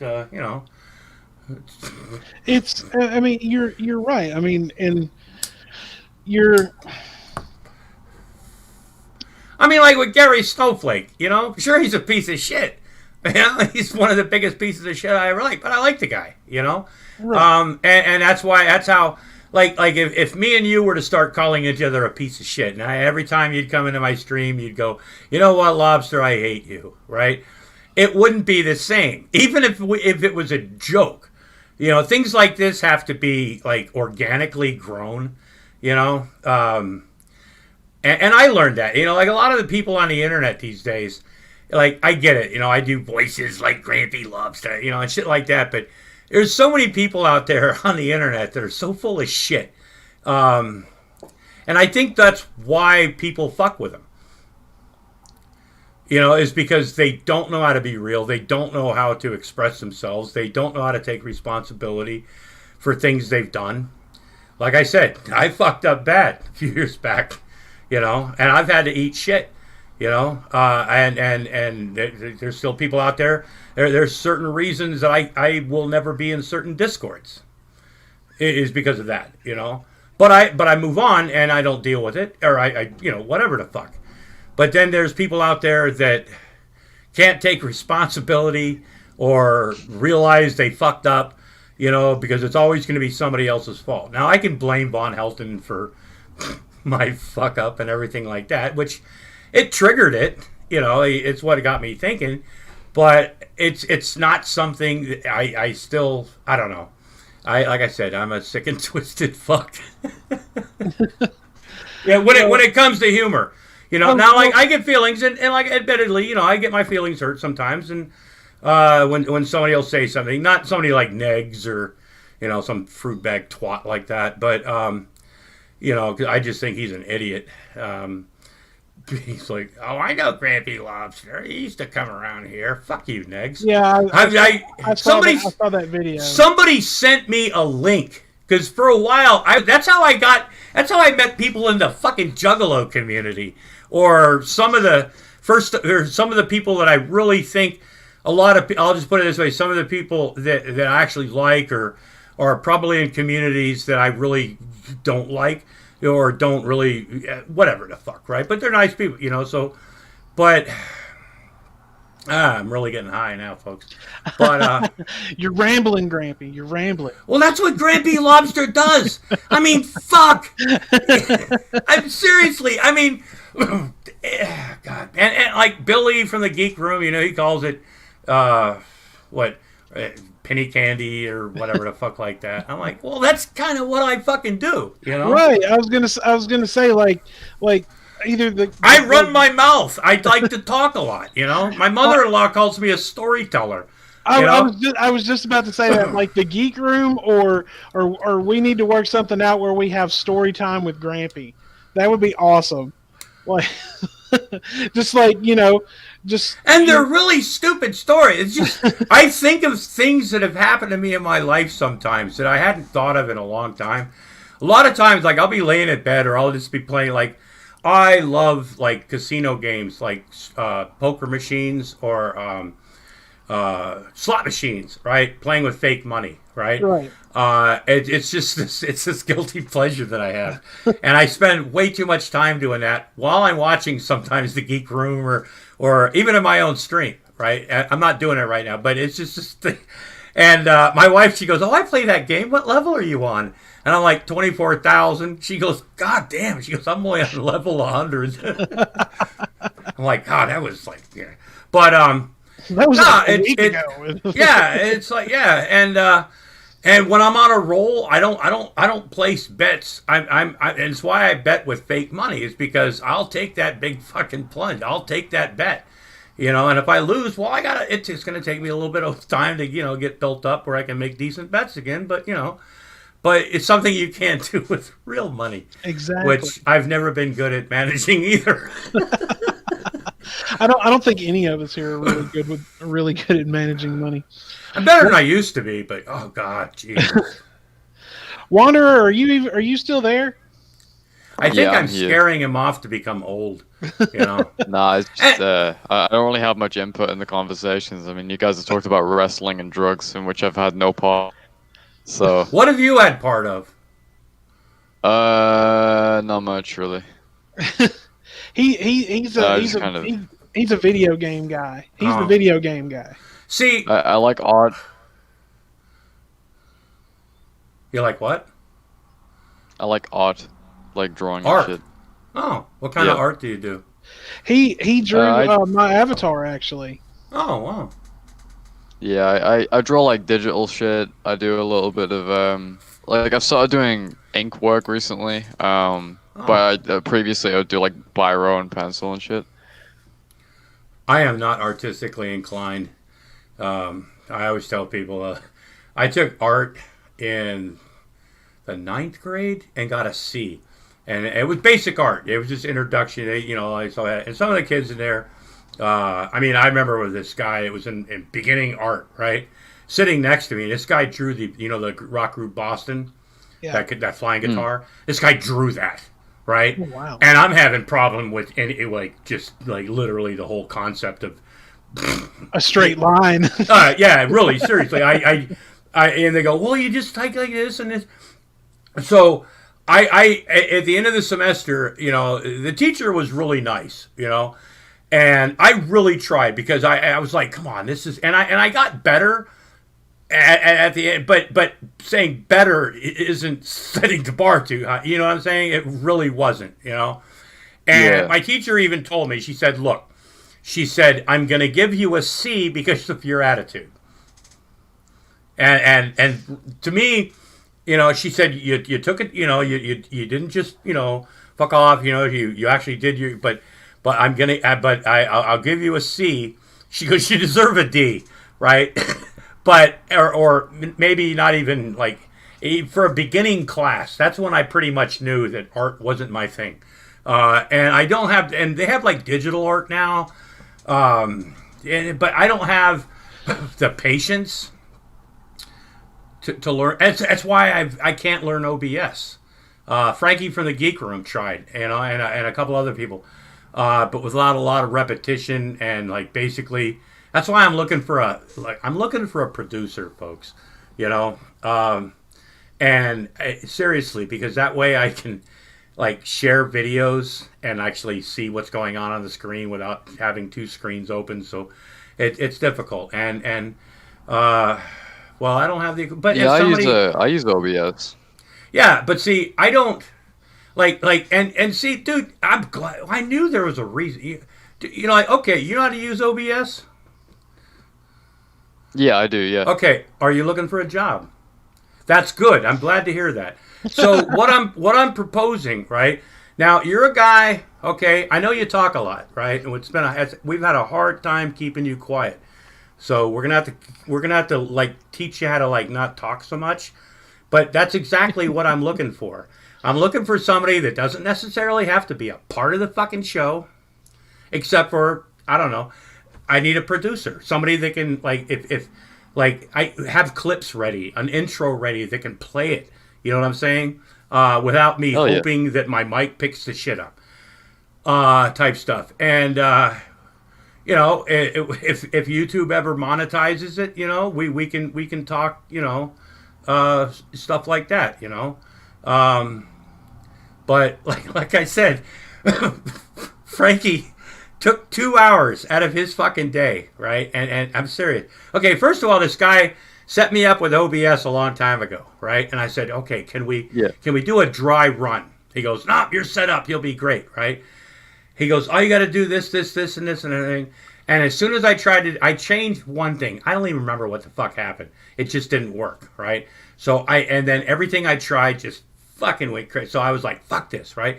So I've been telling people for the longest time, I need somebody to give me a fucking hand, right? And it doesn't even have to be part. You don't even have to talk. Sometimes they'll say roll the clip or something, or we'll even give you fucking like credit as the producer or whatever the fuck, you know. I mean, I'm not expecting like to be like, what was it, a non sequitur show or something? You know, I mean, whatever the fuck, you know, just something to have some fun. You know, have a little bit of a schedule, which is hard for me, and hopefully, you know, somebody like you could like go, you know what, you said you were going to be on Tuesday night. You know, and so we think, you know, but so that way it's easier to like schedule stuff, or because and like Frank took, look, I gotta tell you, and I felt so bad about this too, right? Frank took 2 hours out of his day. First, I canceled the first time. I wasn't feeling well, right? I was just not having, you know, and so he says, okay, we'll reschedule. It might have been, I don't remember. But anyway, so he took 2 hours out of his day. And unlike me, he actually has probably things to do in his fucking life that more than I do, right? You know, so for him to take 2 hours out of his day, because he does enough with the Geek Room and all that shit, you know, I thought that was great, right? Well, about 20 minutes in, right, he's trying to do this with me, and he's really patient. He really is. He's patient. He's dealt with me for what, 2 fucking years. But I finally stopped him, and I told him, I said, dude, look, I'm telling you right now, it's and it might make me look bad, but I said, dude, you're wasting your time. I'm not understanding. It's just not. I'm not. You know, I don't understand a lot of this technology, and some people, you know, I'm not the smartest guy in the world, but I'm not the dumbest, and there's other people that, you know, aren't very good at this shit either. And that hinders them from, you know, having, you know, like I said, I never promised anybody the best quality entertainment. I'm just a rambling old fuck that, you know. Well, I mean, Wanderer's the gamer guy and everything like that, and honestly, you know, him and Doc have been needing to have like production meetings for like ever, and most of the time when the show comes up, you know, when we can get one on a Saturday, you know, all 3 of us are here, but when we do one during the week, it's either going to be me and Wanderer or you know, me and Doc, which is, if it's ever me and Doc during the week, it's usually later because he works until like 5:30, and plus, you know, Wanderer's in England and we're here in the States. But no, he's like, we all have our own little personalities here. Like, you know, Doc is the news and politics and computer guy, and Wanderer's the gamer guy, and I'm the music guy. So, you know, and speaking of that, like I was saying earlier, like I've been sending Wanderer, like, you know, music that I've been listening to since I was like 16 years old, and I've quite broadened his horizons a little bit. And speaking of that, Wanderer, do you have your homework ready for this week? I've got it on my other computer. Please allow me to flex. Ooh, flex. Yeah, let's see those. See, that's something else you can do too. Once every show, you can come on camera and flex for the ladies, and you know, I mean, that'll bring in, yeah, exactly. Look at my skinny ass insect muscles. Yeah, I mean, hey, I actually have a good demographic with the older ladies, you know, and by older, I don't mean, well, you know, women more so you know, we all kind of maybe attract a different crowd, a different audience, you know, I mean, kind of make it I don't know, give me a reason to run my mouth, you know. I uploaded the video recently, and all of the comments said, "Whoa, I didn't expect him to look like an e-boy. Whoa, he's kind of good looking, bro." I was like, "What the fuck? I'm a Fallout YouTuber, man. I'm not meant to be good looking, dude." Back in my day, that would have been called like a face for radio. You know. Oh God, I worked in the and see that's where my background to do the show comes from is my background in radio. I Oh. worked in the radio business for about 3.5 years, and that when I first started, that was an inside joke that I didn't quite get until someone explained it to me. Like when I first started in the radio business, someone told me you really have a face for radio, and I'm like, Yeah. thanks. And then someone explained that to me, and I'm like, You're ugly. oh yeah. I'm like, well, Yeah. goddamn. Like, thanks a lot, asshole. Well, You look, know? there was musicians back in the oh god he sang a song called Sailing Away. Anyway, I'm talking there about Peter was Frampton. no, not Peter Frampton. This was a more of a mellow type. Uh, but there were musicians back in the day that uh, didn't have a face to tour. You know what I mean? Yeah. They it's like they had a wonderful voice, but you put them on stage and yeah, you know. Well, it's like the front guy from Blues Traveler when they like first started going. You know, he's real big, hefty sized dude. Yeah. And like in that very first video that they ever put out, you had some skinny guy on stage singing, but it was the whole it was based around the whole Wizard of Oz thing. You know, he was the man behind the curtain, if you will. Oh. But um, but that was kind of what they were going for. You know, he's a big hefty dude playing the harmonica, but you had this real skinny guy out there on the front, like quote unquote singing. So like I can kind of understand the concept of that. So do Yeah. you got your computer ready there, sir? So what are we Yep. gonna watch? Oh no, we're not. We're not watching anything. This is his weekly music review. Oh, okay. I send him records every week that I've been listening to forever. I've turned him into a huge Typo Negative fan. I've turned him into a Pantera fan. Um, Basically, I've corrupted his brain with good music. Um, and so this week, so if you're ready, Wanderer, let's hear your review for this week. All right, so I'm gonna start off with Presidents of the United States of America because that was the first one I listened to. So overall album was pretty damn good. I like the style. The style was really cool. Guitar sounded absolutely great. I really like the vocals on this one as well. So starting off with the first track, Kitty. It's a pretty nice intro. The bass is neat after the opening, and I particularly enjoyed the chorus of the song because it was quite. I don't know. I guess you could say it's quite grungy, quite heavy. Um, but yeah, Kitty was a great kind of opener to the album. Kind of got me like, damn, I'm excited to listen to the rest of this. So either way, second song, Feather Plucking. It's a pretty nice song. I enjoyed the vocals and the guitar. A lot of talk about like cats and shit in the last two songs. I mean, especially when the first song's called Kitty. So I guess I can kind of understand like why you want to be listen to this album considering you have two cats. But anyway, Stranger is the third track. Honestly, if I'm being totally honest, I was kind of put off at the beginning and I didn't know how to feel. But as the song went on, it became increasingly more enjoyable. The last handful have been like quite light in tone. Uh, and I think I just kind of cut off my notes there. Oops, that must have been when I went for pizza. Fuck, oopsie. Um, so then we have Boyle. We have Boyle Weevil. It's kind of funky. I dig it. I like the bass work on this song, and the chorus is exactly what I want to hear from this band demo. So yeah, like the guitar, especially at the chorus, was pretty damn awesome. So yeah, I honestly I think the one pitfall with this album, and even then it's much of a great one because it had its moments, was the fact that they didn't do much heavy stuff. It was kind of somewhat laid back.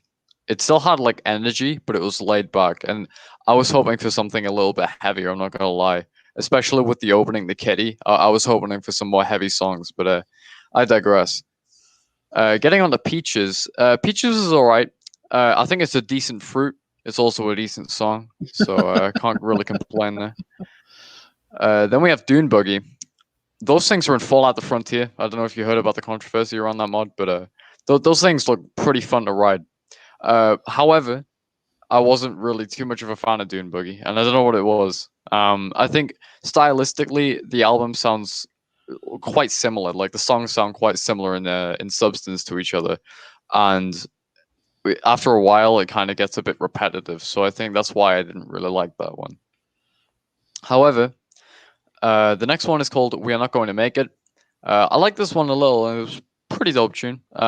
Pretty much the same that I've said for nearly every song now. The bass was great, guitar was great, vocals were great, drums were really good. I believe there's one song on here that I really like the drums on. I can't. Yeah, oh yeah, it was Candy, but I'm going to speak about that later on, obviously. Then we have Kick Out the Jams.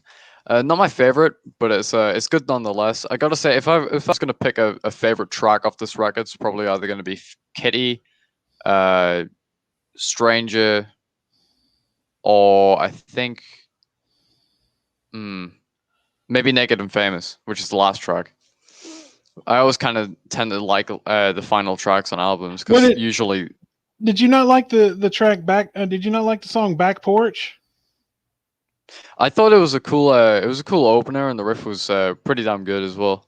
I like the chorus was cool. It was like, oh yeah, there's an old dude on the back porch, and that dude's me. And I was like, you know, it kind of got me thinking. I was like, what the fuck am I gonna be when I'm like 70? Am I still gonna be making like Fallout YouTube videos? Who knows? Who knows? I don't know. I think I need to. I'm gonna have to send Grampy that song Back Porch and let him listen to it. He might get a kick out of that one. Well, okay. I've never heard of the bands and stuff. But...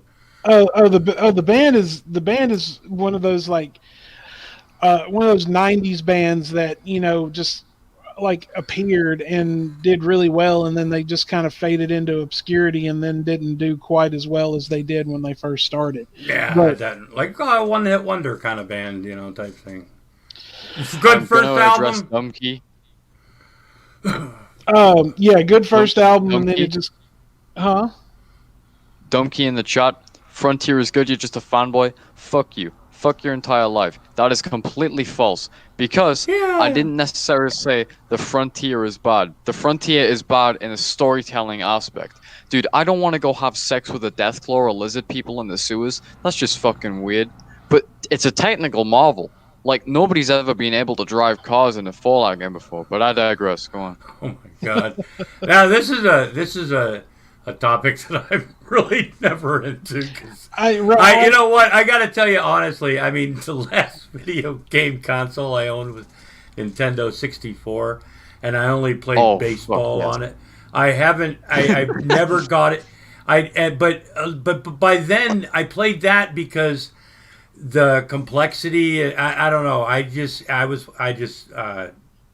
never got. I understand why people are into it. But I've never just like it's just never. I know nothing about any of the storylines. These when these games get like really popular, and I'm not trying to shit on it. It's and this goes for like literally everything out there that people go. Yeah, I get you. Oh, everybody watches it. Everybody plays it. Everybody's listening to it. I always say that's why I don't want to. No. It's simple. I mean, I am not a mathematician in any way, shape, or form. Okay? Oh, dude, tell me I'm about not. It, me neither. But when people say everybody's doing it, I kind of get triggered. And I don't know, because statistically, that's not true. And statistically, most people don't. Exactly. You know what I mean? So when people get in, and I don't care what topic it can be a game, it can be a music, any fucking thing, right? What was some of these TV shows that were like really popular? Game of Thrones, or some or when Oh, what was the show about the making all that meth? Breaking Bad. Breaking Bad, Peanut, how the right? fuck is that a straw man? I literally just said it's a technical marvel, but the storytelling is shit. Yeah, exactly. Or the opinions of these fucking games. Like, oh, I can't believe you don't like this game. Everybody loves it. It doesn't fucking mean shit. You know what I mean? If you don't like it, or if you think it's a certain, it's like, okay, let's move on. Yeah, it's like, jeez. Like I said, I'm not used to these type of, just the whole thing, or with movies. And like, who's the fucking better Batman? Or who did this better? Or why the fuck are they changing this comic book character around? It's like, who gives a fuck? It's a goddamn cartoon. It's a movie. It's what they. It's Jesus fuck. I don't know. Sorry. Oh, no problem. I sent you that song Back Porch, Grampy. While Wanderer's doing his last part of the review, if you want to listen to it, it's only like 3 minutes. So okay, you put it in Discord. Yeah, it's in your Discord message. Oh, gee. Okay, I got to close a window then. No problem. I can keep 3 windows open, but after that, I get kind of. Plus, I'm getting really high right now. So. All right, Wanderer. All right. Let's hear the Green Day review. Okay, well, overall, Presidents of the United States of America get a 9 out of 10. I actually really enjoyed that record. So, right on. Either way, let's start with the shitfest that is Green Day. As you probably guessed by now, I'm not really a big fan of Green Day, but that's mainly off white girls in my town who wouldn't shut up about either Green Day, An American Idiot, or MCR. And I was sick and tired of that bullshit. I just wanted, I was 11 years old listening to dubstep. I didn't give a shit. It was terrible taste in music, but at least I knew that the white women in my town were wrong. Either way, Green Day. First track is called Burnout. Quite honestly, I was okay. Hang on, before you get started, please tell me that this record changed your opinion of them, because this was way before American Idiot ever existed. Somewhat. Also, Peanut, go fuck a lizard, dude. It changed my opinion somewhat. I wouldn't say greatly. However, it did. It was like, maybe they aren't as bad as I thought, but it's definitely not something I'd listen to on the regular, if you know what I mean. So, all right, Burnout is an enjoyable opener. The riff is great, actually. I really enjoyed the riff on the song with the guitar, and the vocals. They started wearing on me because I was like, okay, so they're pretty damn. Shut the fuck up. Let me just put my phone on mute. Sorry about that. The vocals, they started off pretty damn epic. I was kind of a fan of the vocals at the start, but as it went on, they just kind of got a bit more to me. That's like the only way I can think about putting it. So then moving on to Having a Blast, I thought it was a decent track, actually. I liked most of the stuff that went into it. Bruh, Peanut, I'm gonna literally ban you from chat. Yeah, I'm a dictator. I wasn't too fussed about it, but then again, I did enjoy a lot of aspects about Having a Blast. So I thought that the guitar was pretty damn epic. The drums, swagger. I'm pretty sure I heard a little bit of bass, but I had to listen very carefully for the bass because I was doing some other shit while I was doing this. So I listened carefully for the bass, and when I heard it, it sounded pretty damn epic. I think, quite honestly, bass was done better on Potusa, but it is what it is, really. Chump, the ending of the song with the guitar solo-esque outro they did was really fucking cool, and I've got to give it to them because that was really epic. I was a really big fan, and throughout the track, I'd say the thing that really shined to me was probably the vocals and also the guitar. I'd say the drums were less impressive, but and this still had skill. Obviously, every instrument takes skill to master. Then we have Longview. Had a cool chorus. I like the vocal work. Welcome to Paradise. I really enjoyed the drums and the guitar work on this track, and the riff was pretty damn dope as well. But then we get to Pulling Teeth. I wasn't really a big fan of that one, I'm not gonna lie. Basket Case. I didn't like this one. And What? it's mainly because of the same reason that I've been iterating throughout this. White women. They kept on Dude. playing it and playing it and playing it and singing it and singing it and singing it, and it put me off, man. It put me off, and also I didn't like the lyrics. Can I say something just by that? And by the way, I just sure. finished listening to that song. Yeah. And after this, I'd like to respond to it. Okay. But I'm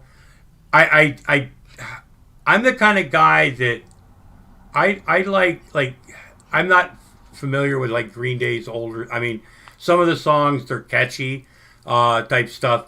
And they'd be on my iPod or whatever. I listen to it a lot, but I don't listen to those anymore. And because they played it so much, and I understand where you're coming from. That there's a lot of songs a lot of bands that I used to love, right? But they would shove them down your throat, the way you know what I mean? Overplay what was on the radio. Everybody played the song everywhere you went. And you got sick of it. So sometimes songs that you used to like, that were catchy or for whatever reason, it's like, and people don't understand this, and they probably never will. But that's why I can't listen to Leonard Skinner or ZZ Top. Because I remember the days when everybody yelled, "Play Freebird." They still do that. Yeah, and everybody. It's like if a band didn't have some Leonard Skinner in it or some ZZ Top, I don't give a fuck if it was an Oom-Pah-Pah band at a beer festival, right? Some dickheads out in the fucking crowd, you're like, "Play some Freebird," And it's like a fucking beer fest band, you know what I mean? They're wearing lederhosen and it's like I got to the point where I hated, and I still have a hard time listening to Leonard Skinner or ZZ Top. A polka version of Freebird might be pretty entertaining. No, I don't want to hear. Somebody says Leonard Skinner, and I know I'm going to be made fun of this. Somebody's going to say something. It might become a meme, but and it's not what I'm going for. But when I hear when I hear of Leonard Skinner or ZZ Top, the first thing I think is, "Oh fuck," I don't know. Well, see, good bands. Don't get me wrong. Don't get me wrong. Good band, great bands. But where I was, and just at a certain point in my life and everything, they got shoved down my throat, and it was just unbearable for me. And I swore, I was like, "Nah, I fucking hate them." Fuck, I'll listen to anything else. Well, see, like I like Skinner tunes that you don't really hear on the radio. Like one of my favorites is "Give Me Back My Bullet." I absolutely love that song. And then Saturday Night Special, you'll hear those two on the radio occasionally, but those have just always been like two Skinner tracks that I just absolutely love. Look, when I remember a day when Stairway to Heaven was still considered the greatest rock song, or a top 5 or top whatever, still considered, and I still think it's a good song. And I know there's a whole thing about they stole something in the music or whatever, but for so many years it was a great song, right? And then it was like everybody wanted to hear Stairway to Heaven, the Led, and there was for a long time. I loved, and I like Led Zeppelin now in a different way than I did, but there was a point where I couldn't handle fucking Led Zeppelin because it just it's like everybody was doing it, and it was the same with the Rolling Stones. I was called un-American at one point in my life because I didn't like the Rolling Stones. Sure. There was a few songs. There was a few songs that I kind of liked but for the most part, I didn't give two fucks about the Rolling Stones, And it's like, whoa, you don't like the Stones? It's like, fuck you, Right? I've always been more of a Beatles guy anyway. Well, yeah, I like the Beatles more. And there was a time, I think a lot of people had that Beatles experience, or the Beatles, what do they call it, phase in their life or something like that. Some people still have it, but and I can understand that, right? But there was a point where I got to the point I got sick of the fucking Beatles, you know. Right. Even though, like Sergeant Pepper, I think I still had that fucking album until I was, God, in my 30s, I mean, but yeah, people get sick of, not sick of it, but, it's like they want to hear something different, I Right. mean, maybe I'm out of turn and Wander, I'm taking your time. But Oh remember, no, folks, I'm you're really fucking high. So. you're good, Grampy. All right, Wanderer, go ahead and finish up. All right. So, also just to add on to what Grampy was saying, actually, it's kind of like the same for me with Buddy Holly and Weezer. Like Buddy Holly is like one of the most popular songs by Weezer, especially on Blue Yeah. Album, and it's Right. just not my cup of tea. I don't Yeah. feel it. But either way, getting on to She, I really like this one actually. More than I did Basket Case, and that's probably going to offend a lot of people. But I liked the vocals. I like the somewhat calmer guitar before getting into something louder with the chorus and shit. That's something I can always appreciate. For example, Everything Dies by Typo Negative starts off quite loud and then gets into obviously the verses, which is piano work instead of guitar, and it sounds brilliant. That's probably one of my favorite Typo songs. Then getting on the Sassafras Roots, an ingredient for Sunset Sarsaparilla. You'll get that if you're a Fallout fan. It's a rather short song as well. I know this is like 2 minutes or something.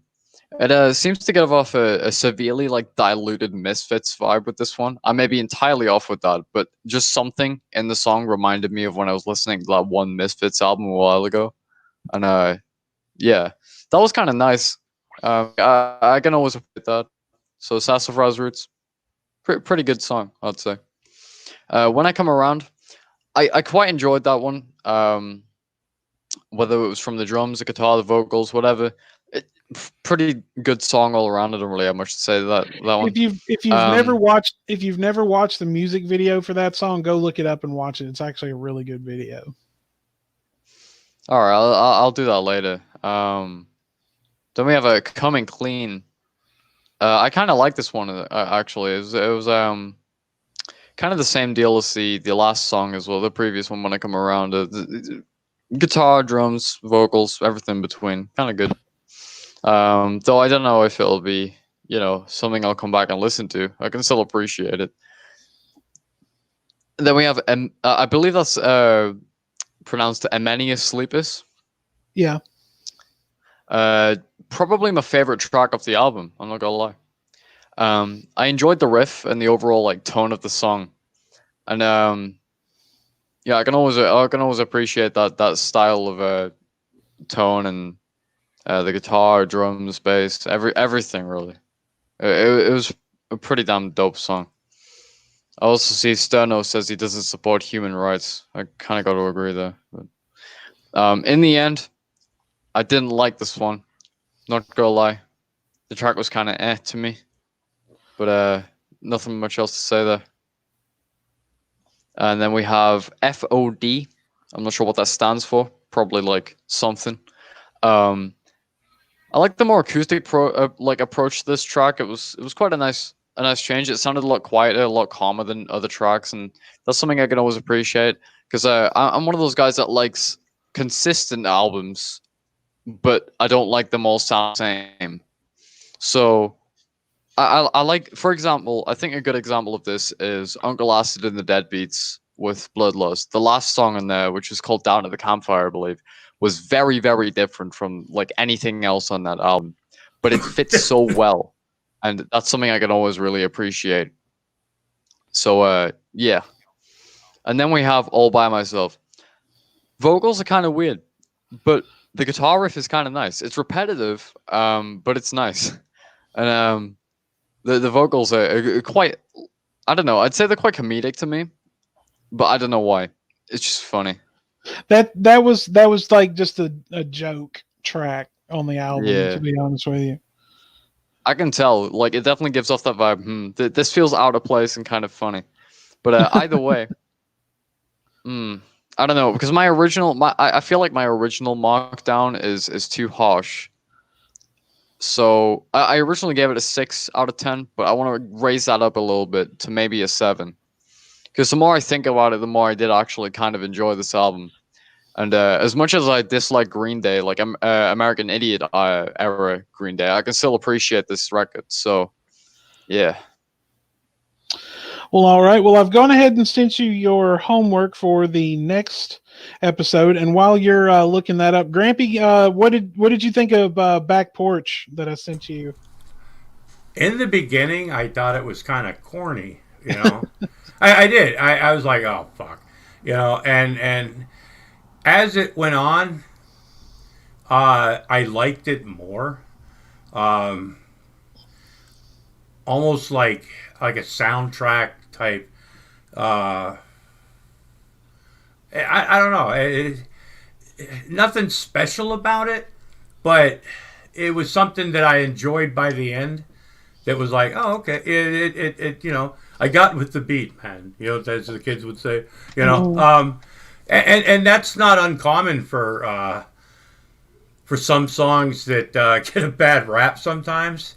Is the beginning of the song is kind of like not very I don't know. I want to hear something in the beginning. I want something within the first 5 seconds to get me to want to listen to it more. You know what I mean? I want the song to grab me from the get-go if I don't know the song. You know, if I don't, you know, I lose interest in a song really fucking fast.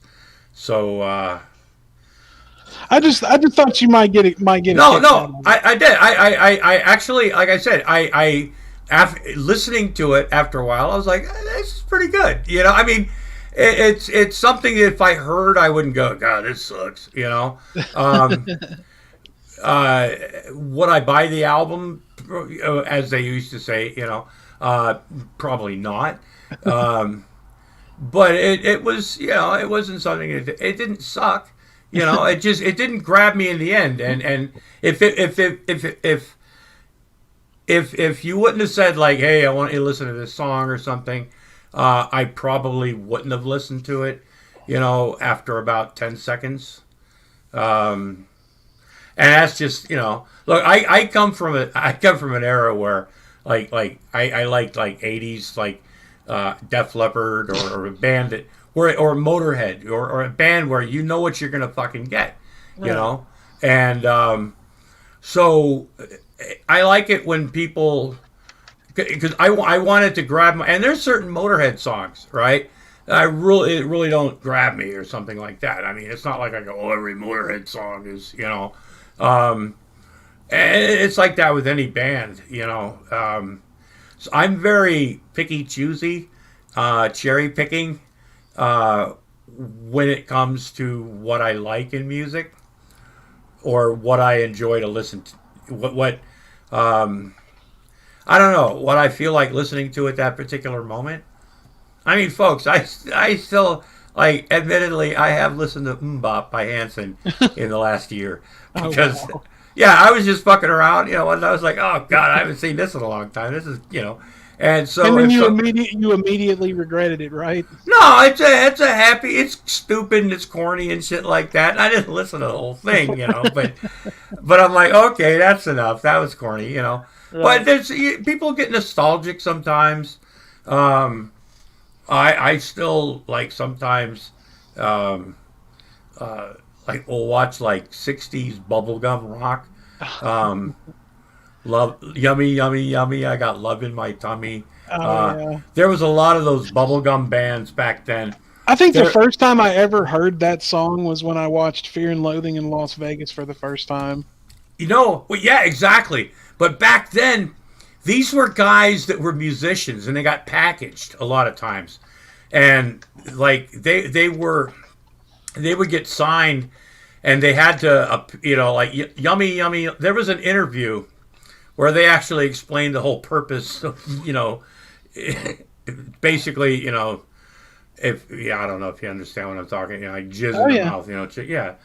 So there was a lot of, I don't know, adult meaning in some of those bubblegum rock songs, because they were aimed but they were aimed at like teeny boppers and stuff, you Yeah. know, which in this day and age would be creepy as fuck, you For know. real. It would be, you know, if you've got like, I mean, you've already got like boy bands and like girls fall in love with the cute singer or the rapper, and guys get their crushes on whoever the hot singer is or whatever, but yeah. All right, Wander, you got your homework for the next one. Go ahead and announce that. Okay. Okie dokie. Scrolling through my DMs, ignoring all of the Deathclaw stuff on there. Okay. Oh yes, let's go. I've been waiting for this moment for a long time. So we have yet another like this is DEFCON 2, Paul Bearer album. This is It's their the most newest recent one. This is their new one. I noticed that when I was looking through the hierarchy. What's the name of it? The somethingography. This discography. That's the one. So I noticed that I've listened to like that 2 oldest albums or some shit like that, and to jump to something more recent is quite refreshing. Then we have Vision of Disorder, From Bliss to Devastation. I've never heard of this band nor ever heard of the album, but the album art is intimidating. The band Vision of Disorder is actually a band that I found when I was in high school. Because back in high school, I used to read Thrasher magazine a lot, and I saw an advertisement for an album that they had put out called Imprint. And I'm like, what the hell is this? And so I remember I went to the music store one day and I asked if they had it, and they just happened to have one copy, and I bought it. And every record that they've put out has been just a little bit different, but that Imprint record was just this really, really like heavy, off time, hardcore. It was amazing. And actually Phil Anselmo is actually on one track on that record called By the River, and I hadn't listened to him for a long time. Then this album came out, and this album is absolutely one of my favorites. So Vision of Disorder is the band. The album is called From Bliss to Devastation, and the Paul Bearer album is called Forgotten Days. So looking forward to hearing your reviews on those. Well, guys, I think we're going to go ahead and we're going to wrap up this episode for the week. Next episode coming up should be on the 13th of this month. Like I said, I'm going to double check everything, make sure we can get that locked down. Still got to get a date and time and everything worked out, or a date worked out, so we can get Hannibal and Monty on the show to come in and hang out with us and have a good time. It has been an absolute pleasure to have Grampy Lobster come and join us today. It has been an absolute blast, and thank you so much for giving us some of your time today, Grampy. And I've had so much fun. When I first started this, you heard it, folks. The eagle landed on this fucking show, and this is what you get with Grampy Lobster for the fucking most part. Well, candy. Anyway. I'm gonna tell you, like I tell everybody else, you have an open invitation. You're more than welcome to come back anytime, and we would certainly love to have you. Let me know, man. I had fun. Do you have anything coming up on your channel that you want to push real quick? I was hoping to do a live stream. I'm not sure who's doing anything tonight. And see, that's the. And I know you got to end this, but that's the whole thing sometimes about scheduling, because I'll try and I'll be like, oh, the Geek Room's on this tonight, and like not that people are gonna watch me over the Geek Room or something, but or there's actually anything to watch on my channel, but you try to like not interfere with other people. Like the worst thing you could do is go live with Dragnot or certain people are live, and there's certain times you go, I'm gonna do a live stream, and the next thing the Geek Room's going live. I kind of get that as well. Secular like, you feel opinion awful is like live with the same person. Yeah, scheduling. So that's always been difficult for me. Right.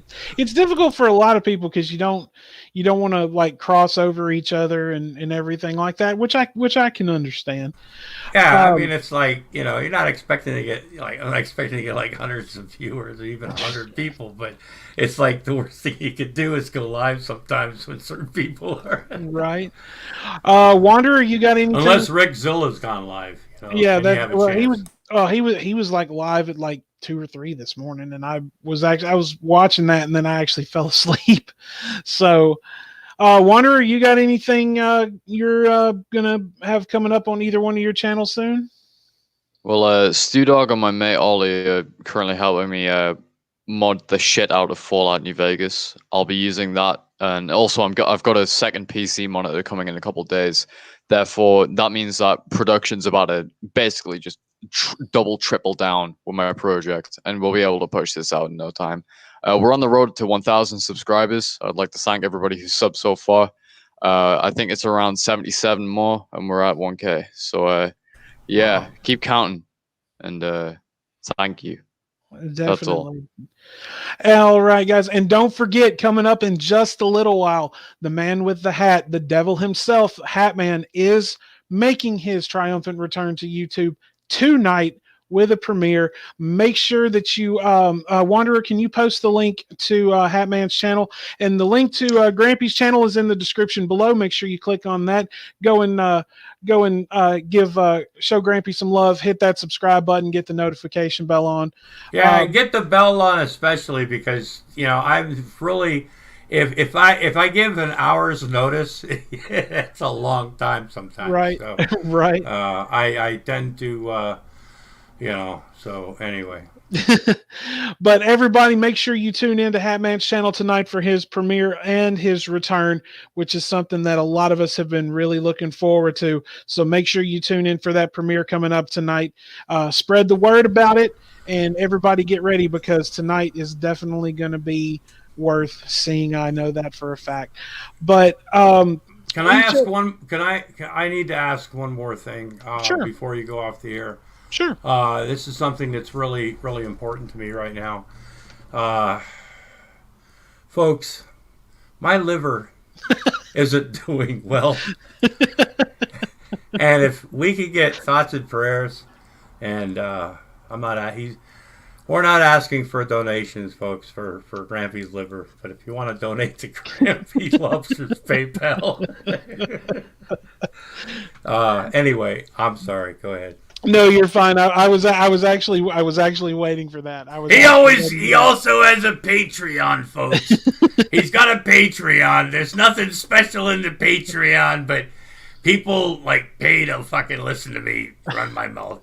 Plus, we've got merchandise, folks. Comfort Doll bought a Monty from the Hannibal and Monty show. Hey, he bought himself a Grampy Lobster mask.